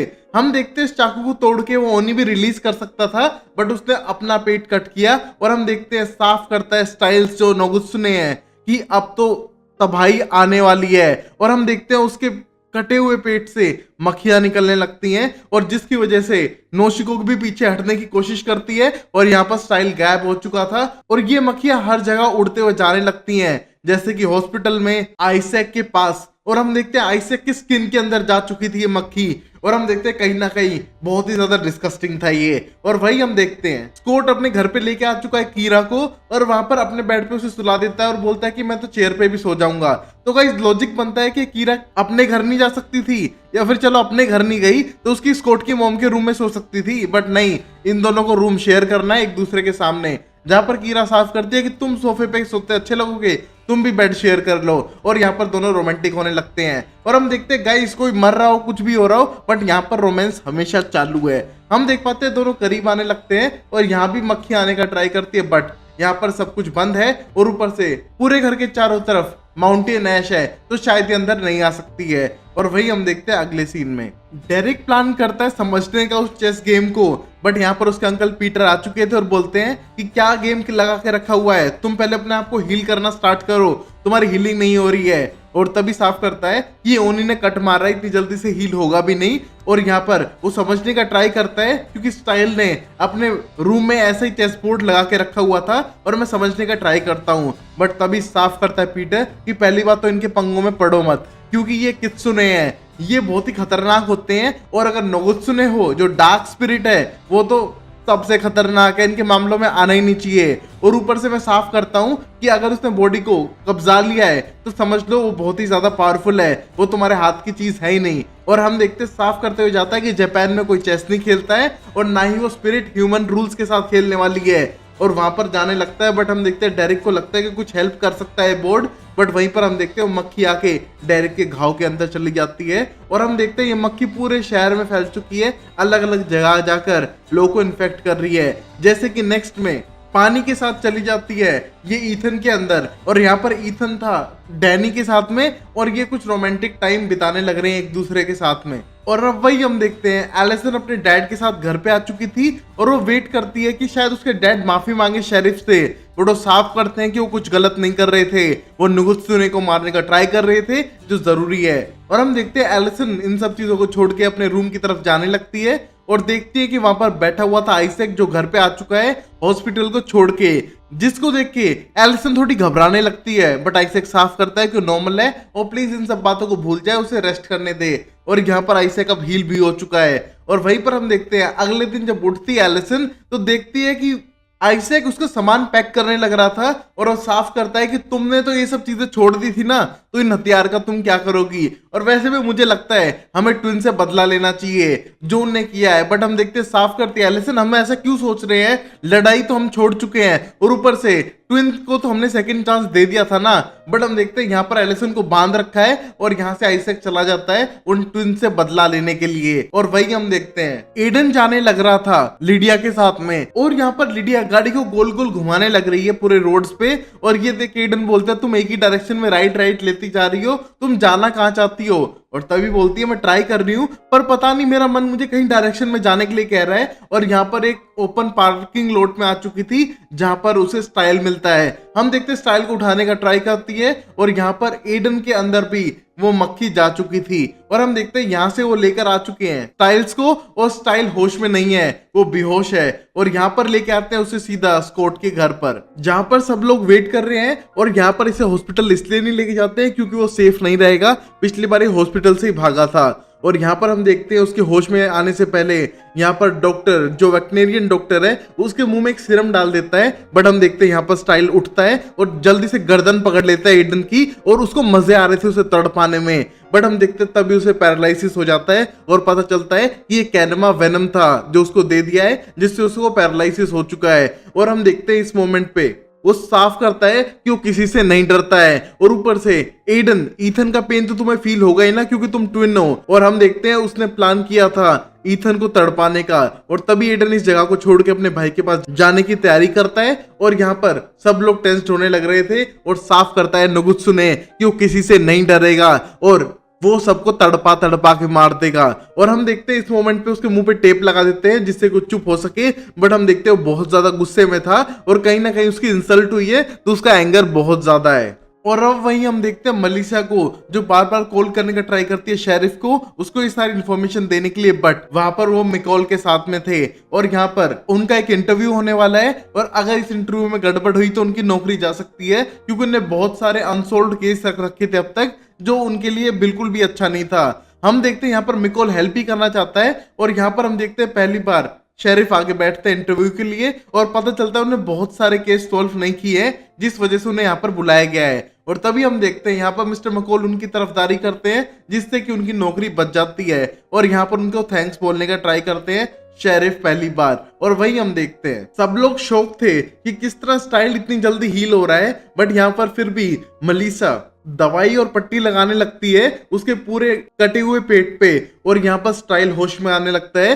और बहुत ज्यादा इमोशनल होकर रोने लगता है। और ये देख के मलिशा को लगता है शायद ये स्टाइल्स है और उसके चेहरे पे से वो पट्टी हटाती है और तभी हंसने लगता है नुगुत्सुने और बोलता है मलिशा इतनी कमजोर हो तुम, एक आंसू गिरा नहीं और तुमने इसकी फेस पे से पट्टी हटा दी, और क्या होगा जब स्कॉट को सारे सच का पता चल जाएगा। जैसा कि स्टाइल को तो पता ही है, स्टाइल सारी बातें सुनता रहता है बट बोलता कुछ नहीं है। जब वो हादसा हुआ था तुमने सीधा शेरिफ को कॉल किया, ना स्कॉट को बताया ना किसी और को, और शेरिफ जानते हैं जो मेरे डैड हैं। और हम देखते हैं ये कहने के बाद ऐसी कोई बात थी जो स्कॉट को नहीं पता थी और उसकी मॉम ने शायद कोई गड़बड़ की है। और साफ करता है नुगुत्सुने कि उसे पता है कि स्टाइल को सारी बातें पता है, बट स्टाइल ने अपने दोस्त को इसलिए नहीं बताई क्योंकि अगर स्कॉट को बात पता चल जाएगी तो तुझसे नफरत करेगा और मलिशा तुझसे तेरा खुद का बेटा इतनी नफरत करेगा कि तुम सोच नहीं सकती हो। और यहाँ पर मलिशा को गुस्सा आने लगता है और वापस उसके फेस पे टेप लगा देती है। और यहाँ पर हम देखते हैं मलिशा का कोई सीक्रेट था जो स्कॉट को नहीं पता है। और अब यही हम देखते हैं एलन साफ करता है स्कॉट को कि जो भी करना है उन्हें जल्दी करना होगा, उनके पास अब ज्यादा टाइम नहीं है, कभी भी इस वेनम का असर खत्म हो सकता है। और यहाँ पर वो प्लान करते हैं कि उसे टर्न करना पड़ेगा उसे वेयरवुल्फ में, बट डाउट है कि वो सही से हो भी पाएगा कि नहीं हो पाएगा, और क्या कोई गड़बड़ हो सकती है। और तभी कोर्ट चाहता है कि यहाँ पर डेरिक आए, बट तभी लिडिया साफ करती है कि उसके पास बेटर ऑप्शन है, क्यों ना हम पीटर को बुलाए। और हम देखते हैं इसका नाम सुनते सब लोगों की ना थी, बट फिर भी वो पीटर को बुला लेती है क्योंकि पीटर को ज्यादा एक्सपीरियंस है इन चीजों के बारे में। जहां पर पीटर आने के बाद लिडिया के साथ डील करता है कि अगर वो हेल्प करेगा तो उसका प्रॉमिस याद रखेगी। और हम देखते हैं यहाँ पर लिडिया ने कुछ उसे प्रॉमिस किया था, और हम देख पाते हैं वो हेल्प करने के लिए आगे बढ़ता है और बोलता है कि एक थप्पड़ का असर नहीं सहेगा स्टाइल्स, तुम वेयरवुल्फ में कन्वर्ट करने की बात तो भूल ही जाओ, ये इतना वीक है सिचुएशन में शायद ना हो पाए, बट तुम एक तरीका अपना सकते हो, तुम इसके माइंड में जाके इसको जगा सकते हो, और वैसे भी तुम एक अल्फा हो। और हम देखते पूरा प्लान रेडी था, जहां पर स्कॉट लिडिया के साथ जाने वाला है सबकॉन्शियस माइंड में स्टाइल के, जहां पर वो उसे जगाने का ट्राई करेगा। और हम देखते हैं यहाँ पर लिडिया भी इन्वॉल्व हो चुकी थी, और यहाँ पर अपने पंजों को दिखाते हुए स्टार्ट करता है स्कॉट पीटर के कहने पे इस पूरी प्रोसेस को। और हम देखते हैं जैसे ही करता है वो दोनों पहुंच जाते हैं उसी रूम में जहां पर स्टाइल को बंद करके रखा गया था।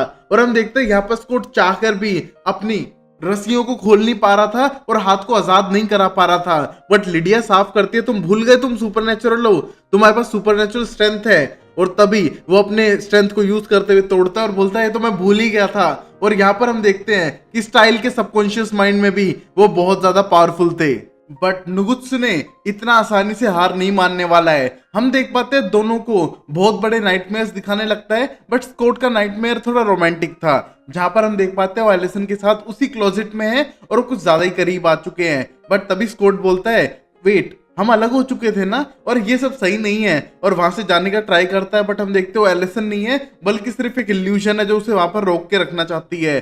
और यही लिडिया को नाइटमेयर्स आने लग रहे हैं उसी नाइट के जहां पर पीटर ने उसे बाइट किया था। और हम देखते हैं दोनों के नाइटमेयर खत्म होते हैं और वो पहुंच चुके थे एक खाली मैदान में, जहां पर हम देख पाते हैं दूर बैठा हुआ था स्टाइल, और वहां पर कोई जापानीज चेस बोर्ड गेम खेलने लग रहा है नुगुत्सुने के साथ में, जैसे कि उसके माइंड के अंदर अभी भी वो लड़ाई चल रही हो, नुगुत्सुने वर्सेस स्टाइल्स। और हम देखते हैं उसकी तरफ भागने का ट्राई करता है, बट कभी भी पहुंच नहीं पाता है स्कॉट, जैसे कि उससे बहुत ज्यादा दूर हो। और यहाँ पर लिडिया बोलती है तुम अल्फा हो, तुम पैक के अल्फा हो, और स्टाइल भी तुम्हारे ग्रुप का मेंबर है, चाहे वो वेयरवुल्फ हो या ना हो, और तुम उसको गुर्रा के बुला सकते हो। और हम देखते हैं हाउल करने लगता है यहाँ पर स्कॉट अपनी पूरी एनर्जी लगा के वेयरवुल्फ फॉर्म में आके। और हम देख पाते हैं यहाँ पर स्टाइल ने आवाज सुन ली थी, और ये सुनते ही वो होश में आता है, और यहाँ पर नुगुत्सुने को गुस्सा आने लगता है कि उसका कंट्रोल कहीं ना कहीं गुमने वाला है अब। और यहाँ पर हम देखते हैं स्टाइल पूरे बोर्ड को साइड फेंक देता है, और यहीं पर वो दोनों रियल वर्ल्ड में आ जाते हैं। और हम देख पाते हैं उनके नाक से खून भी निकल रहा था और वो डरे हुए थे, और कहीं ना कहीं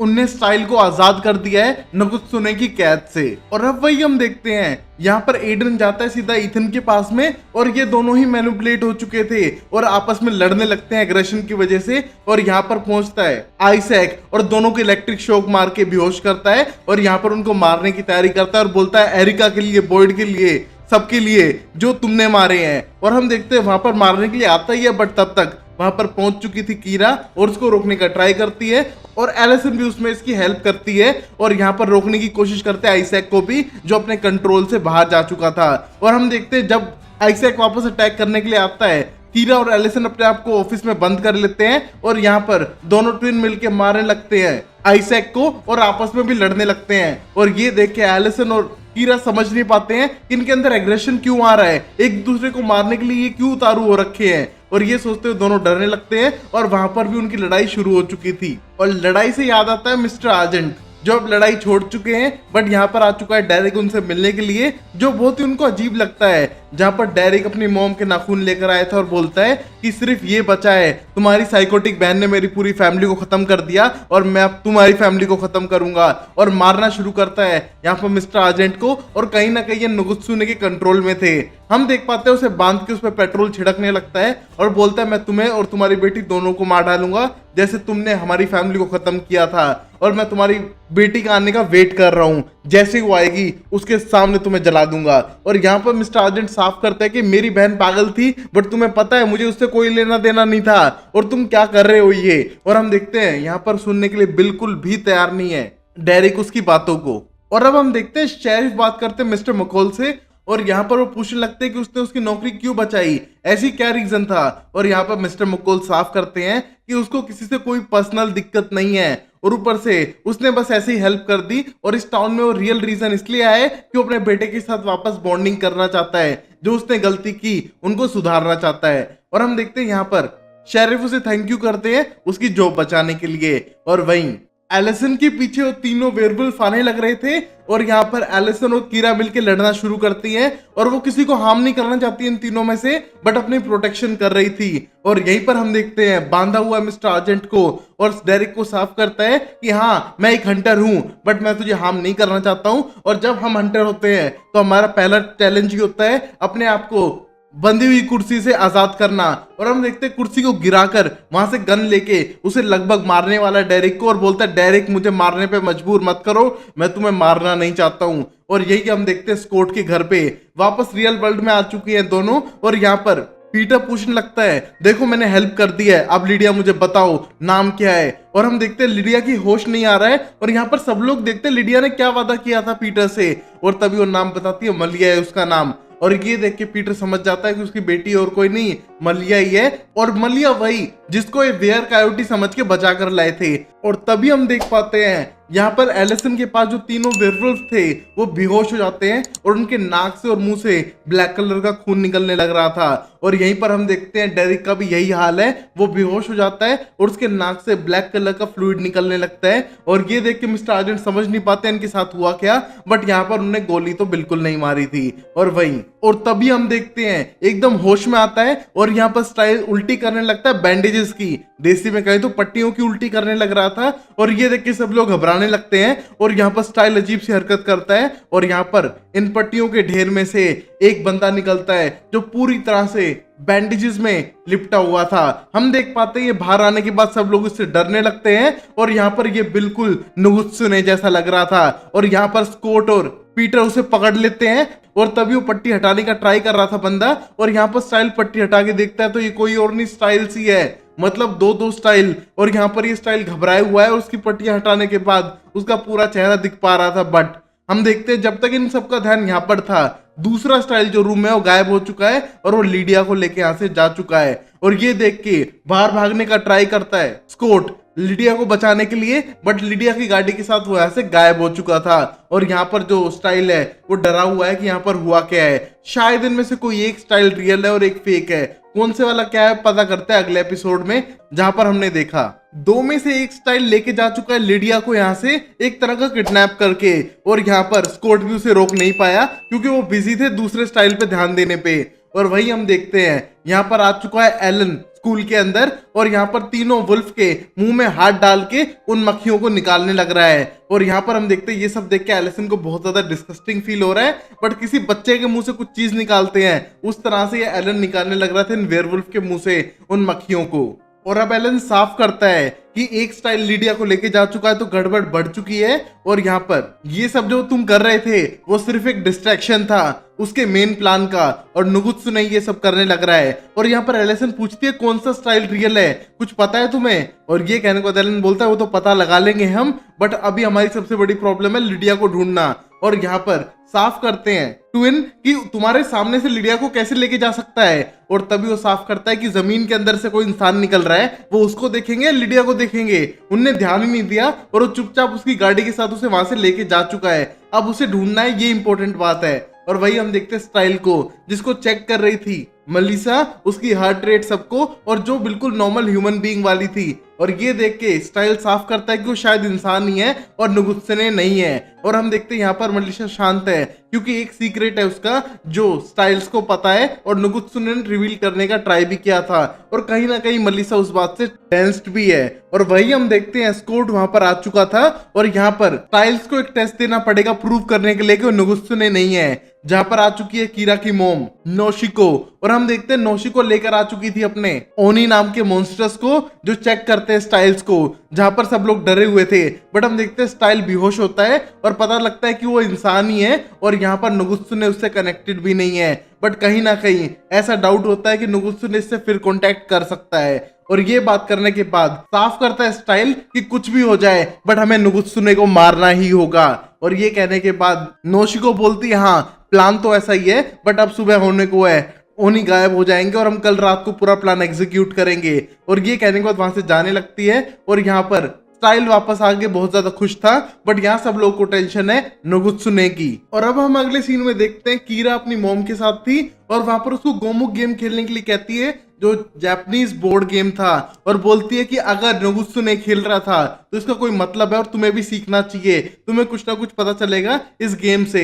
और हम देखते हैं कीरा को कोई इंटरेस्ट नहीं है और वो रियल हेल्प करना चाहती है बट उसकी मॉम उसे फोर्स करती है वो गेम सीखने के लिए, जहां पर एक ब्लैक गोटी या व्हाइट गोटी एक दूसरे को कवर करके उसे हरा देती है। और वहीं नोशिको के डाउट थे कि नुगुत्सुने ने लिडिया को इसलिए अपने साथ लिया है क्योंकि वो बेंशी है। और वहीं हम अगले सीन में लिडिया को देख पाते हैं जो डरी हुई थी और उसी कॉरिडोर में है जहां पर नुगुत्सुने की मौत हुई थी। हम देखते हो डरी हुई है, डर के यहाँ भागने लगती है और उसको बहुत सारी आवाजें सुनाई दे रही थी जो नॉर्मल से ज्यादा थी। और तभी वहां पर आ चुका था नुगुत्सुने और बोलता है तुम्हें ये सारी आवाजें इसलिए सुनाई दे रही हैं क्योंकि यहाँ पर आक्रामक मौत हुई है जो मेरे हाथों हुई थी, इस वजह से तुम्हें ये आवाजें ज्यादा सुनाई देगी क्योंकि यहाँ बहुत ज्यादा नेगेटिव एनर्जी है। और तभी लिडिया साफ करती है कि वो उसे कुछ भी नहीं बताएगी, हेल्प भी नहीं करेगी। और यहाँ पर नुगुत्सुने बोलते हैं तुम्हारी हेल्प की जरूरत नहीं है, बस मुझे तुम्हें चिल्वाना है। और हम देखते हैं यहाँ पर डर के मारे चिल्लाने लगती है लिडिया और यहाँ पर उसकी बेंशी की पावर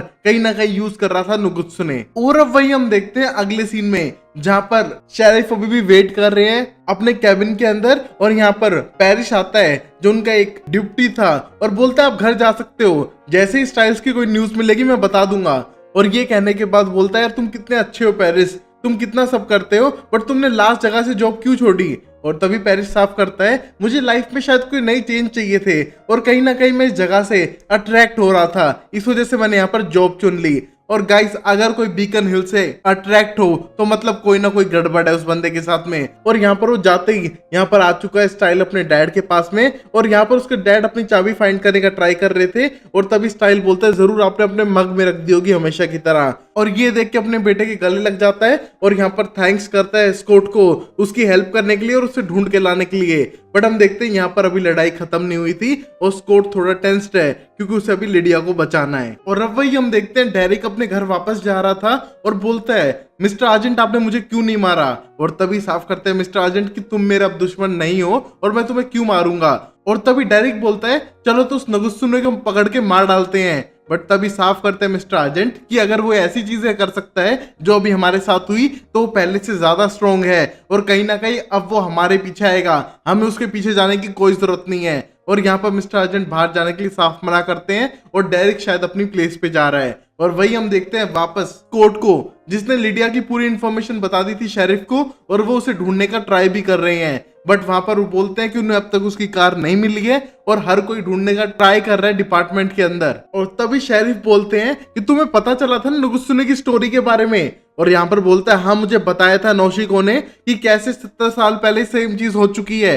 बट तभी स्टाइल बोलता है क्या बोला स्टोरी। और तभी उसे याद आता है मेरेडिथ जो उसे पागल खाने में मिली थी, वो एक डेड फोन के ऊपर बात करने का ट्राई कर रही थी और बोलती है स्टाइल को देख के कि उसे पूरी स्टोरी पता होनी चाहिए, मतलब मेरेडिथ को कुछ पता हो सकता है और शायद वो कोई हिंट दे सके लिडिया के बारे में। और तभी हम देखते हैं पागल खाने कॉल करके पता लगाते हैं कि वहां पर मेरेडिथ है क्या नहीं है। और तभी बताते हैं कि मेरेडिथ तो है बट उसकी हालत खराब है तो उसको एक बंद कमरे में रखा गया है क्योंकि वो चिल्लाई जा रही है लंबे टाइम से और चुप नहीं रह रही है, मतलब वो भी एक बैंशी है। और यहाँ पर शेरिफ सीधा जाते हैं पागल खाने और यहाँ पर मेरेडिथ के रूम तक जब तक पहुंचते हैं तब तक मेरेडिथ वहां से भाग चुकी थी वहां के लोगों को चकमा देकर और यहाँ पर उन्हें वो नहीं मिलती है। और अब वही हम देखते हैं एलिसन और आइजैक को मिल चुकी है लिडिया की कार ढूंढने पे और हम देखते हैं लिडिया कार में बैठते हैं और वहां पर लिखा हुआ था डोंट फाइंड मी, मतलब लिडिया ढूंढवाना नहीं चाहती अपने आप को और या फिर अपने दोस्तों को किसी खतरे से दूर रखना चाहती है। बट यहाँ पर ये लोग चाहते हैं उसको ढूंढना। और अब हमारे प्यारे कोच वापस स्कूल में आ चुके हैं पढ़ाने के लिए और यहाँ पर उनको $10,000 बिल देना पड़ेगा अपनी मेडिकल फीस के तौर पे। और यहाँ पर बताता हूँ गाइस अमेरिका इतना भी सस्ता नहीं है जितना आपको ड्रीम लैंड में लगता है। अगर आपको वहाँ पर एक दांत पे भी रूट कैनल कराना हो तो $3,000 से ज्यादा लगते हैं जो नियरली 1.5-2 लाख रुपए है। तो गाइस सबका अमेरिकन ड्रीम होता है, इतना सस्ता नहीं है अमेरिका, यहाँ इंडिया में सस्ता है और इंडिया इज बेस्ट। और हम देखते हैं यहाँ पर उसका मेडिकल बिल को देख के बहुत ज्यादा गुस्सा था और वो साफ करता है कि अपनी क्लास में अमेरिका के एक्सपेंसिव बिल्स के बारे में बात करेगा। बट तभी डैनी बोलता है सर बाद में बात करना, हमारी क्लास में कोई लड़की है जो पहले नहीं थी। और हम देखते हैं कोई और नहीं मेरेडिथ थी और यहाँ पर वो डर के आके लास्ट बेंच पे बैठी हुई है जैसे कि वो स्कूल में पढ़ती हो। और यहाँ पर कोच पूछने का ट्राई करते हैं कि तुम यहाँ क्या कर रही हो, और तभी साफ करती है मेरेडिथ वो यहाँ पर हेल्प करने के लिए आई है, उसे पता नहीं है बट किसी की मौत होने वाली है। और यहाँ पर आवाजें चिल्ला चिल्ला के उससे कहने लग रही हैं कि कोई मरने वाला है। और हम देखते हैं ये सुन के सब लोग और डरने लगते हैं और मेरेडिथ बोलती है कि हर आवाज चिल्ला चिल्ला के बोलती है कि कोई मरने वाला है। और यहाँ पर कीरा ने फोन करके बता दिया है कोर्ट को इस न्यूज के बारे में और बोलती है जल्द से जल्द स्कूल में आ जाओ। और यहाँ पर मेरेडिथ पहुंच चुकी है और हम देखते हैं साहिल की हालत खराब है, वो कुछ घंटे की नींद ले पाया है और उसका पूरा बॉडी ठंडा पड़ने लग रहा है। बट वो हेल्प करना चाहता है सब लोगों की और जानना चाहता है कि हर कोई कहाँ कहाँ है, क्योंकि वो नहीं चाहता कि किसी को भी ट्रबल हो उसकी वजह से। और वही हम देखते हैं स्कूल जाने की तैयारी करते हैं स्कॉट एंड स्टाइल। बट हम देखते हैं स्कूल में इस टाइम पे मेडिकल ऑफिसर आ चुके हैं लाइकन हाउस से पकड़ने के लिए मेरेडिथ को। और यहाँ पर कीरा समझ नहीं पाती वो क्या करे, इसलिए कोच के पास जाके साफ करती है कि प्लीज मेरेडिथ को इनके हाथ में मत डालना, उनको कुछ इंपॉर्टेंट काम है उससे और प्लीज ये सबके लिए इंपॉर्टेंट है। और हम देखते हैं कोच बोलता है तुम हो कौन वैसे, और तभी कीरा बोलती है कीरा नई स्टूडेंट हूं यहाँ पर। और हम देखते हैं उसे पहचानता नहीं है बट वो पहचानता है उस मेडिकल ऑफिसर को।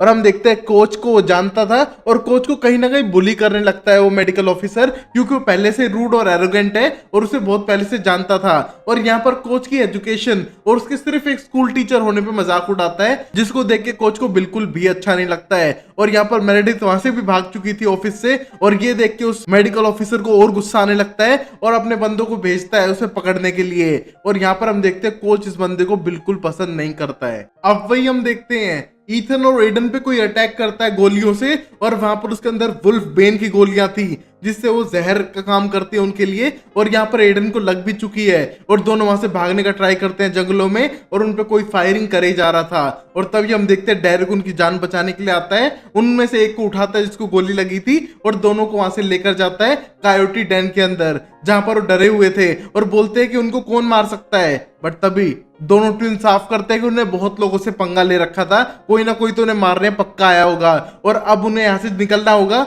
वरना वुल्फ पेन से वो मर जाएंगे। और तभी डेरिक साफ करता है कि पहले वो बाहर देख कर आता है और उन दोनों को अपने घर में लेकर जाएगा उनकी जान बचाने के लिए, और वरना उन दोनों की यहीं पर मौत हो जाएगी कुछ देर में वुल्फ पेन के जहर की वजह से। और अब डेरिक बाहर जाता है देखने के लिए कि अटैक कौन कर रहा है और वहीं पर हम देख पाते हैं यहाँ पर लिडिया डरने लग रही थी और यहाँ पर साफ करता है नुगुत्स ने कि कुछ भी कर ले वो मुझसे नहीं जीत पाएंगे, मुझे पता है वो ट्राई कर रहे हैं एक ऐसी अननोन लड़ाई के लिए जिनके बारे में उनको कोई आइडिया ही नहीं है और वो मुझे नहीं हरा सकते हैं। और मेरे अंदर एक भूख है सिर्फ तबाही की, दर्द की, और इससे मुझे पावर मिलती है। और हम देखते हैं लिडिया को डराने लगता है और उसको इसमें खुशी मिल रही थी। और वही हम देखते हैं स्कूल के अंदर मेरेडिथ म्यूजिक रूम के अंदर थी और स्ट्रिंग्स को हिलाकर ट्राई करती है विस्परिंग को सुनने का और उसे लगता है कि वो कुछ बताने वाले हैं। बट यहाँ पर वो मेडिकल ऑफिसर पहुंच चुका था एक टेजर लेके और बोलता है मेरेडिथ तूने बहुत भगा लिया, अब तुझे मैं लेकर जाऊंगा और भी ज्यादा टॉर्चर करूंगा। और हम देखते हैं वो डरने लगती है और कहती है प्लीज मुझे एक बार और सुनने दो, वो कुछ कहना चाह रहे हैं मुझसे। और यहाँ पर उससे टॉर्चर करने के लिए आगे बढ़ता है बट यहाँ पर आ चुके थे कोच जो उसी का टेजर उसे मारते हैं और बोलते हैं कि हमारे स्कूल में बुलिंग पॉलिसी नहीं है, कोई बुली नहीं करेगा हमारे स्टूडेंट्स को या किसी को भी इस ग्राउंड पर। और यहाँ पर उस मेडिकल ऑफिसर को करंट देने के बाद वहां से कोच सब लेके जाते हैं मेरेडिथ को और दूसरी बार कोच फिर से उसे टेजर मारते हैं जैसे कि उनकी पर्सनल कोई खुन्नस हो इस इंसान से। और यही हम देखते हैं मेरेडिथ को गाड़ी में बैठाते हैं और पूछने लगते हैं कि लिडिया के बारे में बताओ। बट तभी मेरेडिथ बोलती है लिडिया कौन, और ये देख के स्कॉट समझ जाता है कि शायद ये हमारी हेल्प नहीं कर पाएगी, बट फिर भी इसको अपने साथ अपने घर लेकर जाते हैं। और यहाँ पर कोर्ट के डैड वहां पर उसका वेट कर रहे थे और ये देख के वो पूछने लगता है कि तुम बीच स्कूल में यहाँ पर क्या कर रहे हो और लड़की कौन है। और तभी स्टाइल बोलता है ग्रुप स्टडी के लिए आए हैं और ये उसकी गर्लफ्रेंड है। बट तभी मेरेडिथ साफ करती है कि वो उसका टाइप नहीं है बल्कि आइसैक उसके टाइप का है। और हम देखते हैं आइसैक को भी साथ लेकर जाते हैं और यहाँ कोर्ट के डैड को पता था कुछ तो गड़बड़ चल रही है और वो अपने बेटे को रुकवा कर बात करने लगता है पास्ट के बारे में कि वो क्यों छोड़ के गया था और वो बात करना चाहता है उसके बारे में। बट यहाँ पर स्कॉट को कोई इंटरेस्ट नहीं है, उसका डैड उसे छोड़ के क्यों गया था। और यहाँ पर हम देखते हैं फिर भी स्कॉट को जबरदस्ती बैठाकर बताने लगता है कि जब उसकी और उसकी मॉम की लड़ाई हो रही थी तो उस टाइम पे स्कॉट बीच में आने का ट्राई कर रहा था और गलती से उसको धक्का दे दिया और सीढ़ी से गिर के उसको चोट लग गई। और उसी दिन उसकी मॉम ने उसे घर छोड़ने के लिए कह दिया था और मैं चाहता नहीं था बट मुझे करना पड़ा। बट हम देखते हैं स्कॉट को कोई रिमोर्स नहीं अपने डैड के बारे में और साफ करता है अब आप आ गए हो, कोई दिक्कत नहीं है, अगली बार आप ग्रेजुएशन पे उसके बाद ही मिलना। और ये कहने के बाद उससे बात नहीं करना चाहता है। और वही हम देखते हैं स्टाइल पता लगाने का ट्राई करता है लिडिया के बारे में। मेरेडिथ साफ करती है कि जो लाल बालों वाली लड़की लिडिया है उसने कहा है कि उसका पीछा ना करा जाए। बट हम देखते हैं इस टाइम पे आइजैक बोलता है ट्राई तो करो तुम उससे फिर से रीच करने का। और तभी वो अपना फोन निकाल के ऐसे बात करने लगता है जैसे वो रियल में बात कर रहा हो और बोलता है हाँ ये तो मेरेडिथ के लिए कॉल है, मेरेडिथ बात करो। और हम देखते हैं फोन नहीं लगा हुआ है बट तभी मेरेडिथ ऐसा बिलीव करती है कि फोन लग रहा है और एक वर्ड बोलती है जो फ्रेंच में था कूडाफूट, जिसका मतलब है लव एट फर्स्ट साइन। और हम देखते हैं ये चीजें सिखाने लग रही थी नोशिको रीस को नॉर्थ अफ्रीका जाने से पहले। और यहाँ पर कोट आके समझता है इस सेंटेंस को और बोलता है कि मुझे पता है लिडिया कहाँ पर है और शायद वो उसको लेकर जाने वाला है जान बचाने के लिए लिडिया की। और वही हम देखते हैं एलिसन बैठ के काम कर रही थी अपने बो एंड एरो पे बट तभी उसके डैड वहां पर आते हैं और बोलते रिलैक्स हो जाओ, हमें पता है सिचुएशन हार्ड है बट अपने आप को इतना एंगर इशू से मत भरो, कंट्रोल करो। और वही हम देखते हैं एलिसन थोड़ी इमोशनल भी थी पूरी सिचुएशंस को लेके कि लिडिया गायब हो चुकी है और वो कैसे हैंडल करेगी सिचुएशन को। और यहाँ पर उसके डैड उसे सपोर्ट करने के लिए तैयार थे। और तभी वो अपने डैड से साफ करती है आज की लड़ाई से पहले मैं आपको कन्फेस करना चाहती हूँ कि आई रियली लव यू, हम एज अ टीम बहुत बढ़िया हैं। और तभी उसके डैड बोलते हैं चलो तुम्हारा ग्रेजुएशन बहुत पहले हो जाना था जो अभी होगा। हम देखते हैं वहां पर वो एक सिल्वर का कॉइन निकालते हैं और बोलते हैं इसको पिघला के तुम अपने गन के लिए बुलेट बना सकती हो जैसे मैंने बनाई थी। मैंने ऐसी 6 बनाई थी जिनमें से 5 को मैं यूज कर चुका हूँ, ये लास्ट वाली बची है। ये एक तरह का आर्जेंट्स का ग्रेजुएशन था। और यहाँ हम देखते हैं एलिसन साफ करती है कि वो बुलेट नहीं बनाना चाहेगी बल्कि अपना एरो हेड बनाना चाहेगी अपने बो एंड एरो का, क्योंकि वो वही यूज करती है। और हम देखते हैं उसके डैड उसे सपोर्ट करते हैं और यहाँ पर मेल्ट करके सिल्वर को और वो एरो हेड बनाती है। बट तभी हम देखते हैं उसके पास कोर्ट का फोन आया था और उसे बताता है कि लिडिया मिल चुकी है और अभी उसे साथ चलना पड़ेगा, जहां पर एलिसन ने वो सिल्वर एरो हेड ले लिए थे अपने एरोस पे लगाने के लिए। और अब वही हम देखते हैं कीरा को जो हेल्प करना चाहती है उसकी मोम की, बट उसकी मोम कहां पर है नहीं पता। और उसके डैड साफ करते हैं कि तुम इससे दूर रहो तो ज्यादा बेटर है और ये बोर्ड गेम खेलो। और हम देखते हैं उसके डैड को साफ करती है कीरा कि वो बोर्ड गेम खेलने के लिए नहीं आई है। और उसके डैड उस बोर्ड गेम को देखकर बोलते हैं कि कुछ तो गड़बड़ है, तो तुम्हारी मोम एग्रेसिव खेलती है बट ये ब्लैक गोटी किस तरह की है, मतलब कोई तो गड़बड़ थी जो उसकी मोम करने वाली है। और वही हम देखते हैं कीरा की मोम को जो जा चुकी थी सीधा ओक क्रीक नाम के उसी खंडर वाली प्लेस में जहां पर ये सारी हादसे हुए थे। और यहाँ पर वो अकेली नहीं है बल्कि अपने 5 ओनी को अपने साथ लेकर जाने लग रही है, जैसे कि आज वो खत्म कर देगी इस नोगुत्सुने को अकेले ही। और यहाँ ट्विंस को लेकर आ चुके हैं डेरिक और मिस्टर आर्जेंट डेरिक के घर पे। और हम देखते हैं यहाँ पर सब लोग डरे हुए हैं, इन दोनों की हालत खराब है। और यहाँ पर बुलेट देता है, डेरिक बोलता है इस बुलेट से मारने की कोशिश की गई थी और मैंने जमीन से उठाई है।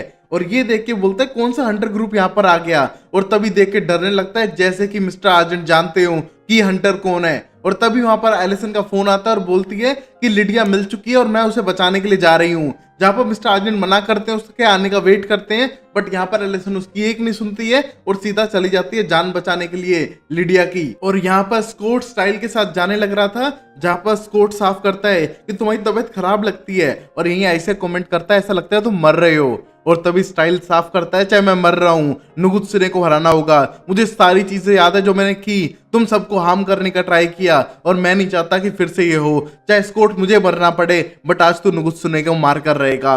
और हम देखते हैं यहाँ से जाने लग रहे थे और वहां पर एलिसन कीरा के साथ पहुंच चुकी थी। जैसे वो अंदर जाने लगते हैं यहाँ पर कीरा की मॉम साफ करती है कि तुम सब लोग वापस चले जाओ, अब ये मेरी कहानी है। और हम देखते हैं यहाँ पर ये लिडिया को बचाने के लिए आए थे और यहाँ कीरा की मॉम को लगता है कि लिडिया को पोजेस कर लिया है नोगुत्सुने ने और अब शायद लिडिया का मरना जरूरी है और अब किसी के लिए टाइम नहीं है। और वही हम देखते हैं लिडिया को जो अंदर डरी हुई थी, बट तभी वो देखती है कि नोगुत्सुने डरने लगता है और ये देख के समझ जाती है कि उसके दोस्त आने वाले हैं उसको मारने के लिए।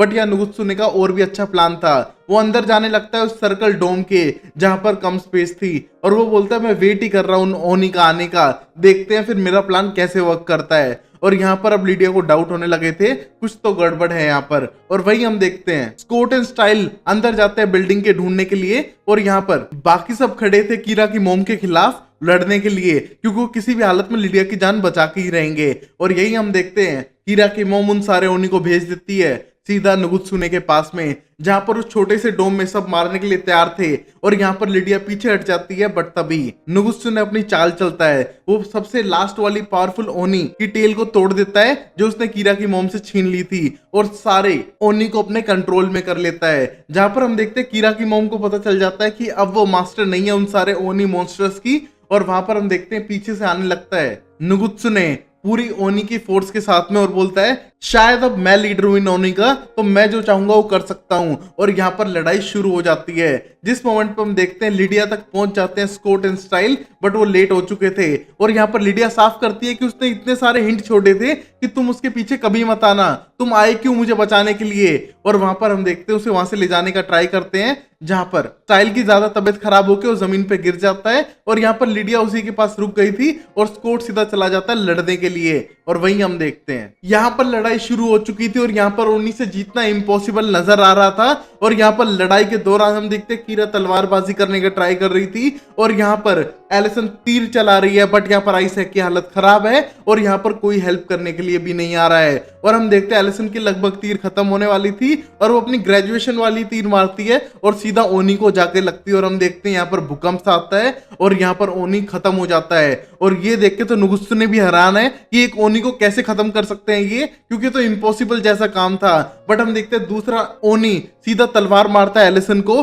और यहाँ पर एलिसन के आर पार कर देता है। और ये देख के सब लोग चिल्लाते हुए आने लगते हैं, और यहाँ पर स्कॉट भी पहुंच चुका था। और हम देखते हैं अपने सारे ओनी को लेके वहां से चला जाता है, और हम देखते हैं यहाँ एलिसन मरने लग रही है। और ये देखकर हमें याद आता है मेरेडिथ की बात कि कोई मरने वाला है, उसने पहले ही प्रेडिक्शन कर दी थी। और यहाँ पर चिल्लाने लगती है लिडिया, क्योंकि उसको दूर से सेंस हो चुका था कि एलिसन मर रही है। और हम देखते हैं जोर जोर से रो रो के चिल्लाने लगती है, और यहाँ पर एलिसन स्कॉट के हाथों में थी जो मर रही है, उसका बुरी हालत हो चुकी है। और वहां पर वो पेन भी एब्जॉर्ब नहीं कर पा रहा है एलिसन का, क्योंकि एलिसन साफ करती है कि उसे पेन नहीं हो रहा है, बस उसी की अब लास्ट कुछ मोमेंट्स बचे हैं, और वो चाहती है कि वो स्कॉट के साथ में रहे, क्योंकि वो उसका पहला प्यार था। और हम देखते हैं यहाँ पर इमोशनल होने लगता है स्कॉट, और यहाँ पर एलिसन की डेथ हो रही थी, जहां पर वो चाहती है अपने फादर तक एक मैसेज पहुंचाना, क्योंकि उनसे भी वो बहुत ज्यादा प्यार करती थी। और यहाँ पर वो लास्ट मोमेंट में स्कॉट के साथ में है, और अब सब लोग रोने लग रहे थे, यहाँ तक कि लिडिया भी। और हम देखते हैं लास्ट मोमेंट पे आ चुके थे मिस्टर आर्जेंट, बट वो लेट हो चुके हैं, और यहाँ पर एलिसन की डेथ हो चुकी है। और यहीं पर एपिसोड खत्म होता है, जहां सब लोग शॉक में। और गाइस मैं भी थोड़ा इमोशनल हूँ। I hope you like this episode. Next episode में देखते हैं कि आगे नुगुत्सुने किसको मार सकता है और उसकी प्लानिंग क्या है, क्योंकि कल होगा लास्ट एपिसोड, जहां पर हम देख पाते हैं पहले सीन में स्कॉट बहुत ही ज्यादा इमोशनली टूट चुका है, बट यहाँ पर मिस्टर आर्जेंट स्ट्रॉन्ग बने हुए हैं अपनी बेटी के मरने के बाद भी, और बोलते हैं कि तुम्हें क्या क्या बताना है, कि चोर ने तुम्हारी गाड़ी पर अटैक किया, उनने चाकू से मार दिया मेरी बेटी को, तुम्हें ये सारी बातें बतानी है और हड़बड़ाना नहीं है। और अगर हड़बड़ाओ भी तो कहना मुझे ढंग से याद नहीं है, क्योंकि ये सब इतना जल्दी हो गया था। और हम देखते हैं ये सब सुनने के बाद स्कॉट इमोशनल हो जाता है और बोलता है आप कैसे कर पा रहे हो ये सब, मैं बोल ही नहीं पाऊंगा, और इमोशनल हो जाता है। और यहाँ पर मिस्टर आर्जेंट फिर भी स्ट्रॉन्ग बने हुए थे अपनी बेटी की मौत के बाद भी। और भाई मिस्टर आर्जेंट के साथ क्या नहीं हुआ, उनकी वाइफ मर चुकी है, बाप इतना बेशरम था जो सबको मारने पे तुला हुआ था, यहाँ पर बेटी मर चुकी है, बहन भी मर चुकी है। बुरी सिचुएशन में भी मिस्टर आर्जेंट स्ट्रॉन्ग बने हुए हैं। और वहीं आइसैक भी अपना बयान देता है पुलिस को कि सब कुछ जल्दी जल्दी में हुआ और उसे कुछ पता नहीं चला। और यहाँ पर सब समझ पा रहे थे शेरिफ, बट वो कोई भी आंसर नहीं देना चाहते, क्योंकि सबकी सिचुएशन इस टाइम पे बहुत बुरी है। और वही हम देखते हैं स्टाइल कीरा के घर पे है, और यहाँ पर बहुत ज्यादा इमोशनल है। और यहाँ पर कीरा के डैड साफ करते हैं कि ये यहाँ पर सेफ नहीं है, और कीरा की मॉम साफ करती है कहीं भी सेफ नहीं है, और यहाँ पर कभी भी आ सकता है उन ओनी के साथ वो नुगुत्सुने। और तभी साफ करती है कीरा कि एक ओनी को मार पाई थी एलिसन, तो हम शायद मार सकते हैं। बट यहाँ पर स्टाइल इमोशनल होके कहता है एलिसन जिंदा ही तो नहीं है, एक ओनी को मारने के बदले उसने अपनी जान दे दी। और ये सोचते समय सब लोग इमोशनल होते हैं, बट यहाँ पर कीरा की मॉम साफ करती है हमको कुछ तो करना पड़ेगा, कोई डिवाइन मूव जिससे कि हम नुगुत्सुने के ऊपर पावर कंट्रोल कर पाए, और शायद हमको कुछ हटके करना पड़ेगा जो नुगुत्सुने सोच भी ना सके। और तभी साफ करती है कीरा, मोम आपने नुकुत्सुने को कैद कैसे किया था और आपको कुछ पता है इसके बारे में? बट कीरा की मोम साफ करती है उसे कुछ खास पता नहीं था, उसने एक जार के अंदर बंद कर दिया था, बट वो जार नहीं था जिसने उसको अब तक रोक के रखा था, वो नेमेटोन ट्री था जिसके बारे में उसे कुछ खास पता नहीं है। बट तभी साफ करता है स्टाइल कि शायद एलन डिल्टन जो उनका वेटनेरियन डॉक्टर है वो शायद इसके बारे में कुछ जानता होगा और वो कोई सॉल्यूशन दे पाएगा। और यहाँ हम देख पाते हैं स्टाइल टेंस्ड है कि यहाँ पर एलिसन भी मर चुकी है और वो शायद मर जाएगा कुछ ही टाइम में। बट कीरा की मोम साफ करती है ये सब किया है उसकी निगुत्सुने ने तुमको अपने आप से अलग करके बहुत बड़ा मूव किया है जहां पर तुम बहुत ज्यादा वीक पड़ चुके हो। बट नुगुत्सुने बहुत ज्यादा स्मार्ट है, उसने कुछ सोच समझ के किया होगा और हमें उसे रोकना होगा। और वही हम देखते हैं मिस्टर आर्जेंट घर आ चुके थे और उनके साथ आइसेक है, जहां पर आइसेक बहुत ज्यादा इमोशनल था और यहाँ पर मिस्टर आर्जेंट बोलते हैं उन्हें कोई टेंशन नहीं है और वो जा सकता है। और हम देखते हैं यहाँ पर आइसेक बोलता है आई अंडरस्टैंड कि आप अपने इमोशंस को कंट्रोल कर सकते हो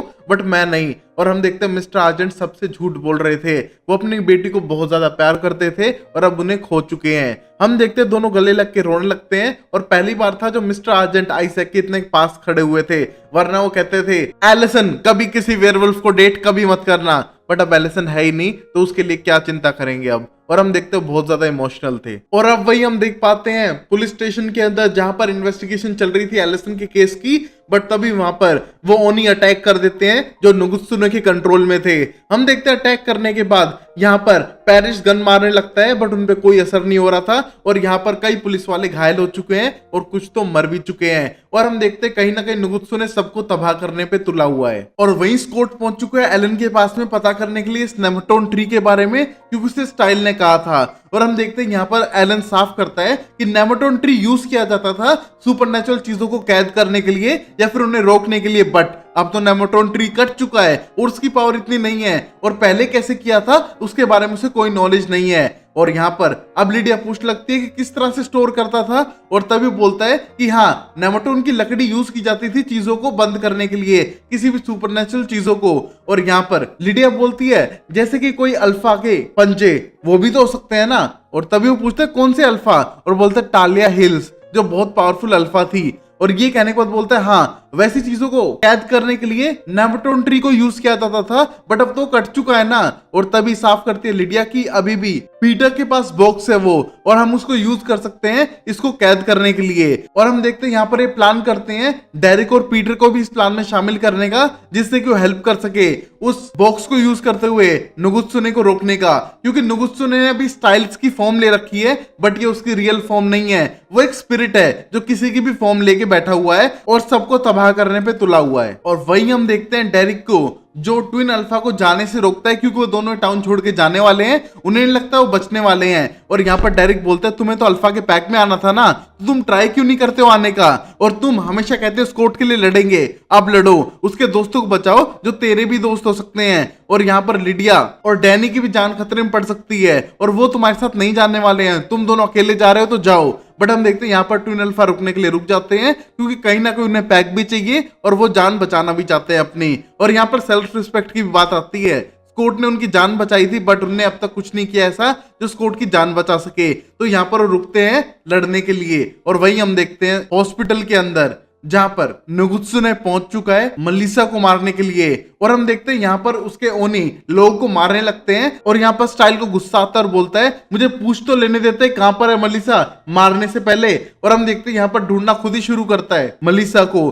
और यही मलिसा को देखते हैं जो अभी मिस्टर मकोल के साथ में थी, जहां पर मिस्टर मकोल जाना चाहते हैं वापस और वो बोलते हैं कि तुम स्कॉट को बोल देना और मैं ईमेल कर दूंगा, वैसे वो मुझसे बात नहीं कर रहा है। और यहाँ पर मलिसा बोलती है टीनेजर से तुम कैसे बहस में हार सकते हो पहली बात तो, और ऊपर से उसको तुम्हारी अपोलॉजी नहीं चाहिए, उसे तुम्हारे साथ टाइम बिताना है और तुम्हें लंबे टाइम के बाद ही वो माफ करेगा जो तुमने उसके साथ किया है, बचपन में छोड़ के चले गए थे तुम उसे। और यहाँ पर वो दोनों बात करने लगते हैं और लिफ्ट में जाते हैं। बट हम देखते हैं जैसी लिफ्ट खुलती है वहां पर ओनी उस पर अटैक करना शुरू करते हैं, जहां पर मलिसा को थोड़ी लगती है बट मिस्टर मकोल अपनी गन निकाल के उन्हें मारते हैं और वापस लिफ्ट बंद कर देते हैं। और यहाँ पर हेल्प करने की कोशिश करते हैं मलिसा को क्योंकि उसे बहुत ज्यादा चोट लगी हुई थी, जहां पर मलिसा साफ करती है अगर उसे कुछ हो भी जाए तो प्लीज स्कॉट का साथ ना छोड़े, उसका साथ दे चाहे वो उससे कितना भी नाराज रहे। और यहाँ पर मिस्टर मकोल उसकी सारी बातें सुनने को तैयार है क्योंकि शायद मलिसा को लगता है कि अब वो नहीं बचेगी, क्योंकि घाव नॉर्मल नहीं है, ये ओनी के घाव है और ये जहर से भरे भरे हुए थे। और ये अटैक होने लग रहा था पुलिस स्टेशन के अंदर भी,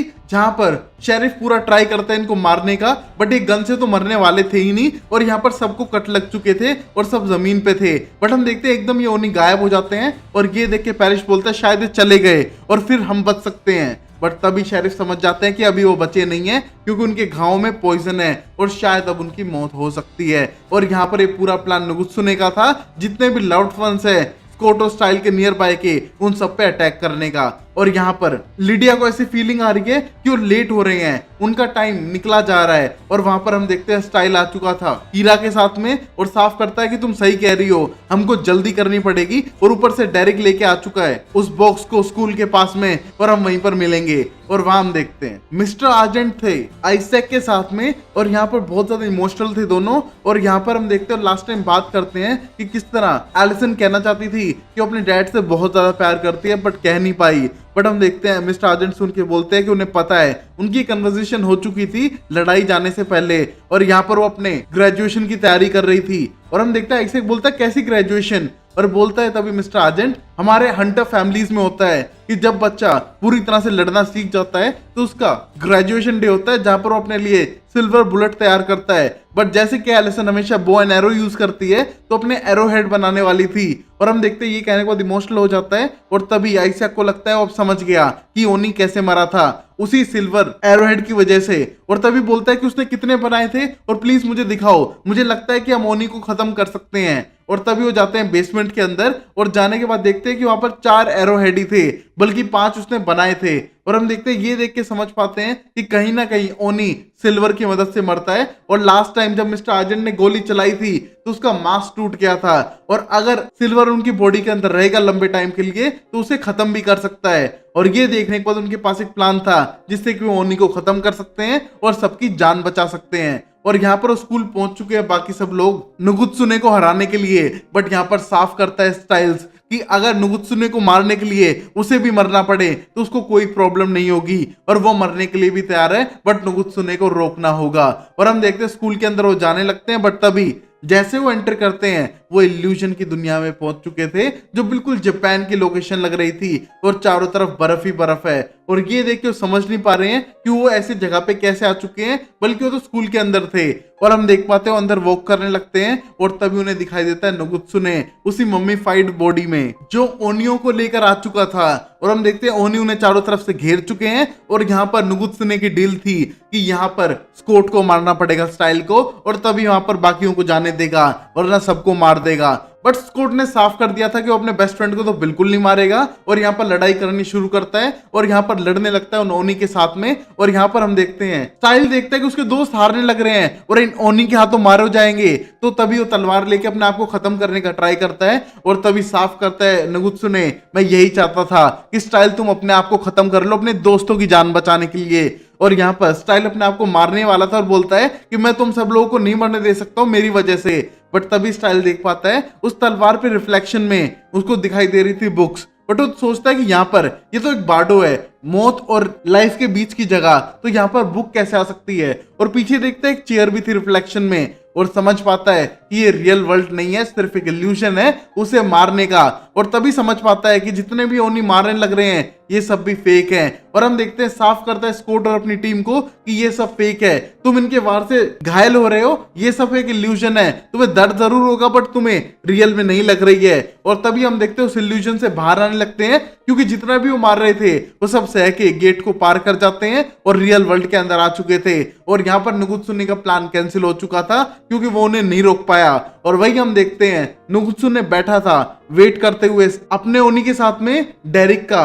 और हम देखते हैं डेरिक आ चुका था ट्विंस के साथ में, और साफ करता है नुगुत्सुने यहाँ पर तो एक्स अल्फाओं का ग्रुप बन चुका है जो अल्फा नहीं रहे। बट डेरिक साफ करता है कि वो अल्फा की तरह लड़ सकता है, और यहाँ पर ओनी के साथ उसकी लड़ाई शुरू होती है। और यहाँ पर वो दोनों ट्विन भी अपना पूरा जोश लगा रहे थे लड़ने के लिए। और वही हम देखते हैं मिस्टर आर्जेंट आ चुके हैं आइजैक के साथ में, और वो सिल्वर एरोहेड मारने लगते हैं उन सारे ओनी को, और ओनी खत्म होने लगते हैं। और ये देख के डेरिक बोलता है कैसे किया, और तभी बोलता है सिल्वर से मर सकते हैं। और यहाँ पर नुगुत्सुने को भी बात पता चलते वहां से भाग लेता है डर के। और यहाँ पर हम देखते हैं वो बॉक्स लेके आ चुके थे लकड़ी का, जिसके अंदर वो नुगुत्सुने को कैद कर सकते थे। हम देखते हैं नुगुत्सुने के पीछे भागने लगते हैं और नुगुत्सुने पीछे पड़ा है स्टाइल्स के। और यहाँ पर वो बोलता है डिवाइन मूव करोगे तुम। और हम देखते हैं डरते हुए पीछे भागने लगता है स्टाइल्स, जो लिडिया के साथ में था। और यहाँ पर उसे मारने के लिए आने लग रहा है नुगुत्सुने, क्योंकि उसका पूरा प्लान फेल हो चुका है सिर्फ स्टाइल की वजह से। और वो गुस्से से उसको मारने के लिए आगे बढ़ता है। और यही हम देखते हैं ईडन को तलवार लग चुकी थी और शायद उसकी मौत हो सकती है। और यहाँ पर हम देखते हैं नुगुत्सुने मारने के लिए आगे बढ़ता है, बट तभी साफ करती है लिडिया कि तुमने स्क्रोल नहीं पढ़ा। और तभी स्टाइल्स बताने लगता है कि स्क्रोल में साफ लिखा था कि तुम वुल्फ और फॉक्स एक टाइम पे नहीं हो सकते हो। और हम देखते हैं तभी वहां पीछे से आके काट लेता है उसे कोट। और हम देखते हैं अल्फा बाइट की मदद से उसे वुल्फ में ट्रांसफॉर्म करने की कोशिश करता है, जो इम्पॉसिबल था। और यहाँ पर उसको होस्ट की बॉडी छोड़नी पड़ेगी, जो कहीं ना कहीं स्टाइल की थी। हम देख पाते हैं यहाँ पर उसका ट्रांसफॉर्मेशन होने लगता है और वो मरने लगता है। और तभी कीरा उसे तलवार मारती है और यहाँ पर उन्हें नुगुत्सुने को लगभग मार दिया था। जहां पर हम देख पाते हैं बच्चों की तरह जैसे 5 साल के बच्चे काटते हैं, वैसे स्कोट ने काट लिया इस नुगुत्सुने को। और यहाँ पर उसकी मौत हो रही है। और हम देखते हैं जैसे उसकी मौत होने लगती है, उसके अंदर से वही फिर एक मक्खी निकलने लगती है, जिसको इस बार आइसैक कैद कर लेता है उस बॉक्स के अंदर। और यहाँ पर नुगुत्सुने की बॉडी जमीन पे गिरती है और बिल्कुल मिट्टी में मिल जाती है। और हम देख पाते हैं इसको देख के सब लोग शांत है, एटलीस्ट उन्हें नुगुत्सुने को मार दिया। और यहाँ पर जैसे नुगुत्सुने मरता है, उसका असर खत्म हो चुका था। जितने लोग मरने लग रहे थे उसके असर से सब लोग जिंदा हो जाते हैं, जैसे कि मलिसा और पुलिस स्टेशन में जितने भी लोग थे। और हम देख पाते हैं स्टाइल्स भी बेहोश हो जाता है और ये देख के लोगों को डर लगने लगता है कि शायद उसकी मौत ना हो जाए। बट हम देखते हैं यहाँ पर सिर्फ उसे कमजोरी की वजह से ऐसा हो रहा था। और साफ करता है कि हम सब जिंदा हैं और नुगुत्सुने मर चुका है। और यहाँ पर हम देखते हैं लिडिया को फिर से कुछ महसूस होता है, जैसे कि एडन मर रहा हो। और वही हम देखते हैं एडन मर रहा था और वो एक्सप्लेन करने का ट्राई करता है कि मैं कैसे बताऊं लिडिया को कि मैं बुरा इंसान नहीं था। और यहाँ पर डेरिक बोलता है कि वो उसे बताएगा। और यहाँ पर हम देखते हैं एडन की मौत हो जाती है और लिडिया उस तक भागने का कोशिश करती है, बट दूर से सेंस कर जाती है कि अब उसकी मौत हो चुकी है। और यहाँ पर स्टाइल के गले लग के रोने लग रही थी, क्योंकि वो कहीं ना कहीं एडन को बहुत प्यार करती थी। हम देखते हैं यहाँ पर एडन की मौत हो चुकी है, बाकी सब लोग बच चुके हैं। और गाइस इस सीरीज के अंदर अब तक 2 मेन कैरेक्टर मर चुके हैं, जो है एडन और एलिसन। और हम देखते हैं अगले दिन कोट अभी भी बहुत ज्यादा इमोशनल है, उसकी मोम उसे कंफर्ट करने का ट्राई करती है, बट उसकी जिंदगी का पहला प्यार खत्म हो चुका था और वो कुछ भी नहीं कर पाया। और हम देखते हैं बहुत ज्यादा इमोशनल था। और वहीं मिस्टर आर्जेंट के यहाँ से जाने लग रहा है आइसैक वापस, जहां पर हम देखते हैं आइसैक ने नुगुत्सुने वाला बॉक्स ले रखा है और वो शायद टाउन को छोड़ के हमेशा हमेशा के लिए चला जाएगा, क्योंकि ना अब उसके लिए एलिसन है ना कोई और इसकी दुनिया में। और यहाँ पर आइसैक ये जगह छोड़कर जा रहा है। और वही हम देख पाते हैं स्कूल के अंदर, जहां पर कीरा फिट इन करने का ट्राई कर रही थी, जो उसके लिए थोड़ा मुश्किल था as a new girl. But तभी हम देखते हैं मलिया अब स्कूल को ज्वाइन कर रही है और वो स्टार्टिंग से पढ़ने वाली है, क्योंकि वो लंबे टाइम से नहीं थी। बट तभी उसे कोच बताते हैं कि वो कर लेगी, इतना हार्ड भी नहीं होगा उसके लिए। और यहाँ पर हम देखते हैं ये देख के लिडिया बहुत ज्यादा खुश हो जाती है कि कहीं ना कहीं मलिया ने अपनी जिंदगी फिर से स्टार्ट कर दी है। और वही हम देखते हैं मलिया को सिखाने का ट्राई करता है अपने आप पे कंट्रोल करना कोट। और हम देखते हो कहीं ना कहीं सीख भी रही थी। और हम देखते हैं यहाँ से जाने का प्लान बनाता है ईथन, क्योंकि उसका भाई एडन तो मर चुका है और वो टाउन छोड़ के अब जाने वाला है। और यहाँ पर लास्ट टाइम ब्रेकअप करना चाहता है डैनी के साथ में, बट डैनी बोलता है इट्स ओके, वो उसे बहुत ज्यादा पसंद करता है, बट लाइफ में मूव ऑन कर लेना चाहिए। और ऊपर से एक वेयरवुल्फ को डेट करना। और ये सुन के ईथन बोलता है तुम्हें पता था? और तभी बोलता है ये बीकन हिल्स है, यहाँ पर बहुत कुछ होता है और मुझे बहुत कुछ पता है। और हम देखते हैं गाइस, हम डैनी से हर कोई सब कुछ छुपाते हुए आ रहा था, बट यहाँ पर हम देखते हैं डैनी को स्टार्टिंग से ही सब कुछ पता है इन सब के बारे में। और वही हम देखते हैं यहाँ पर पहली बार स्टाइल सारे केस के रिबन्स और फोटोज को हटाने लगता है अपने रूम से, और पहली बार अपने माइंड को क्लोज करना चाहता है, बिल्कुल पीसफुल रहना चाहता है, जिससे कि वो और सोच सके। और हम देखते हैं ये देख के उसके डैड बहुत ज्यादा खुश हो जाते हैं। और अब वही हम देखते हैं लास्ट सीन में, यहाँ पर डेरिक आ चुका है स्टाइल के पास में अपने नाइटमेयर डिस्कस करने के लिए। और गाइस अजीब है, डेरिक तो स्टाइल जैसे से बात ना करे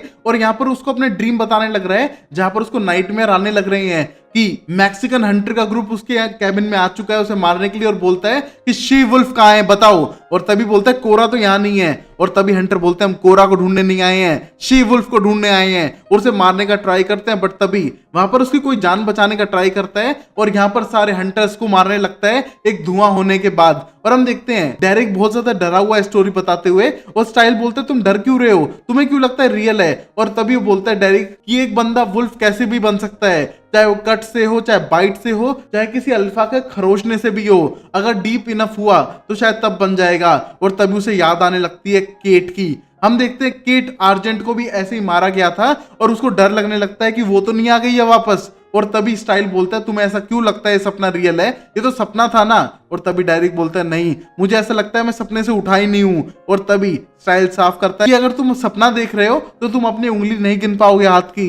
और हम देखते हैं यहाँ पर उसे बहुत सारी उंगलियां दिखने लगती है, और डेरिक को लगता है कि ये सब सपना है। बट तभी हम देखते हैं रियल लाइफ में डेरिक को गोली लगती है, और तभी समझ आता है कि जो वो देख रहा था स्टाइल के साथ वो सपना था, ये नहीं। और हम देख पाते हैं उस धुआं के बीच से केट आर्जेंट सामने आती है, और यहाँ पर बोलती है डेरिक ये देख के डर गए तो मेरा रियल चेहरा देख के कितने डरोगे।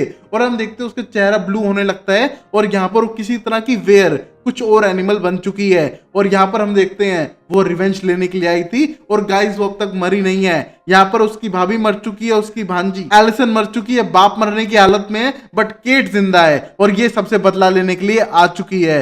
हम देखते हैं केट आएगी सीजन 4 में। उसके लिए आपको करना पड़ेगा इस वीडियो को लाइक, दोस्तों के साथ शेयर, और गाइस जितना शेयर करोगे उतनी जल्दी मैं सीरीज लाऊंगा। और गाइस इस वीडियो पे 200+ like. Take care, bye bye, sayonara and tata, bye bye.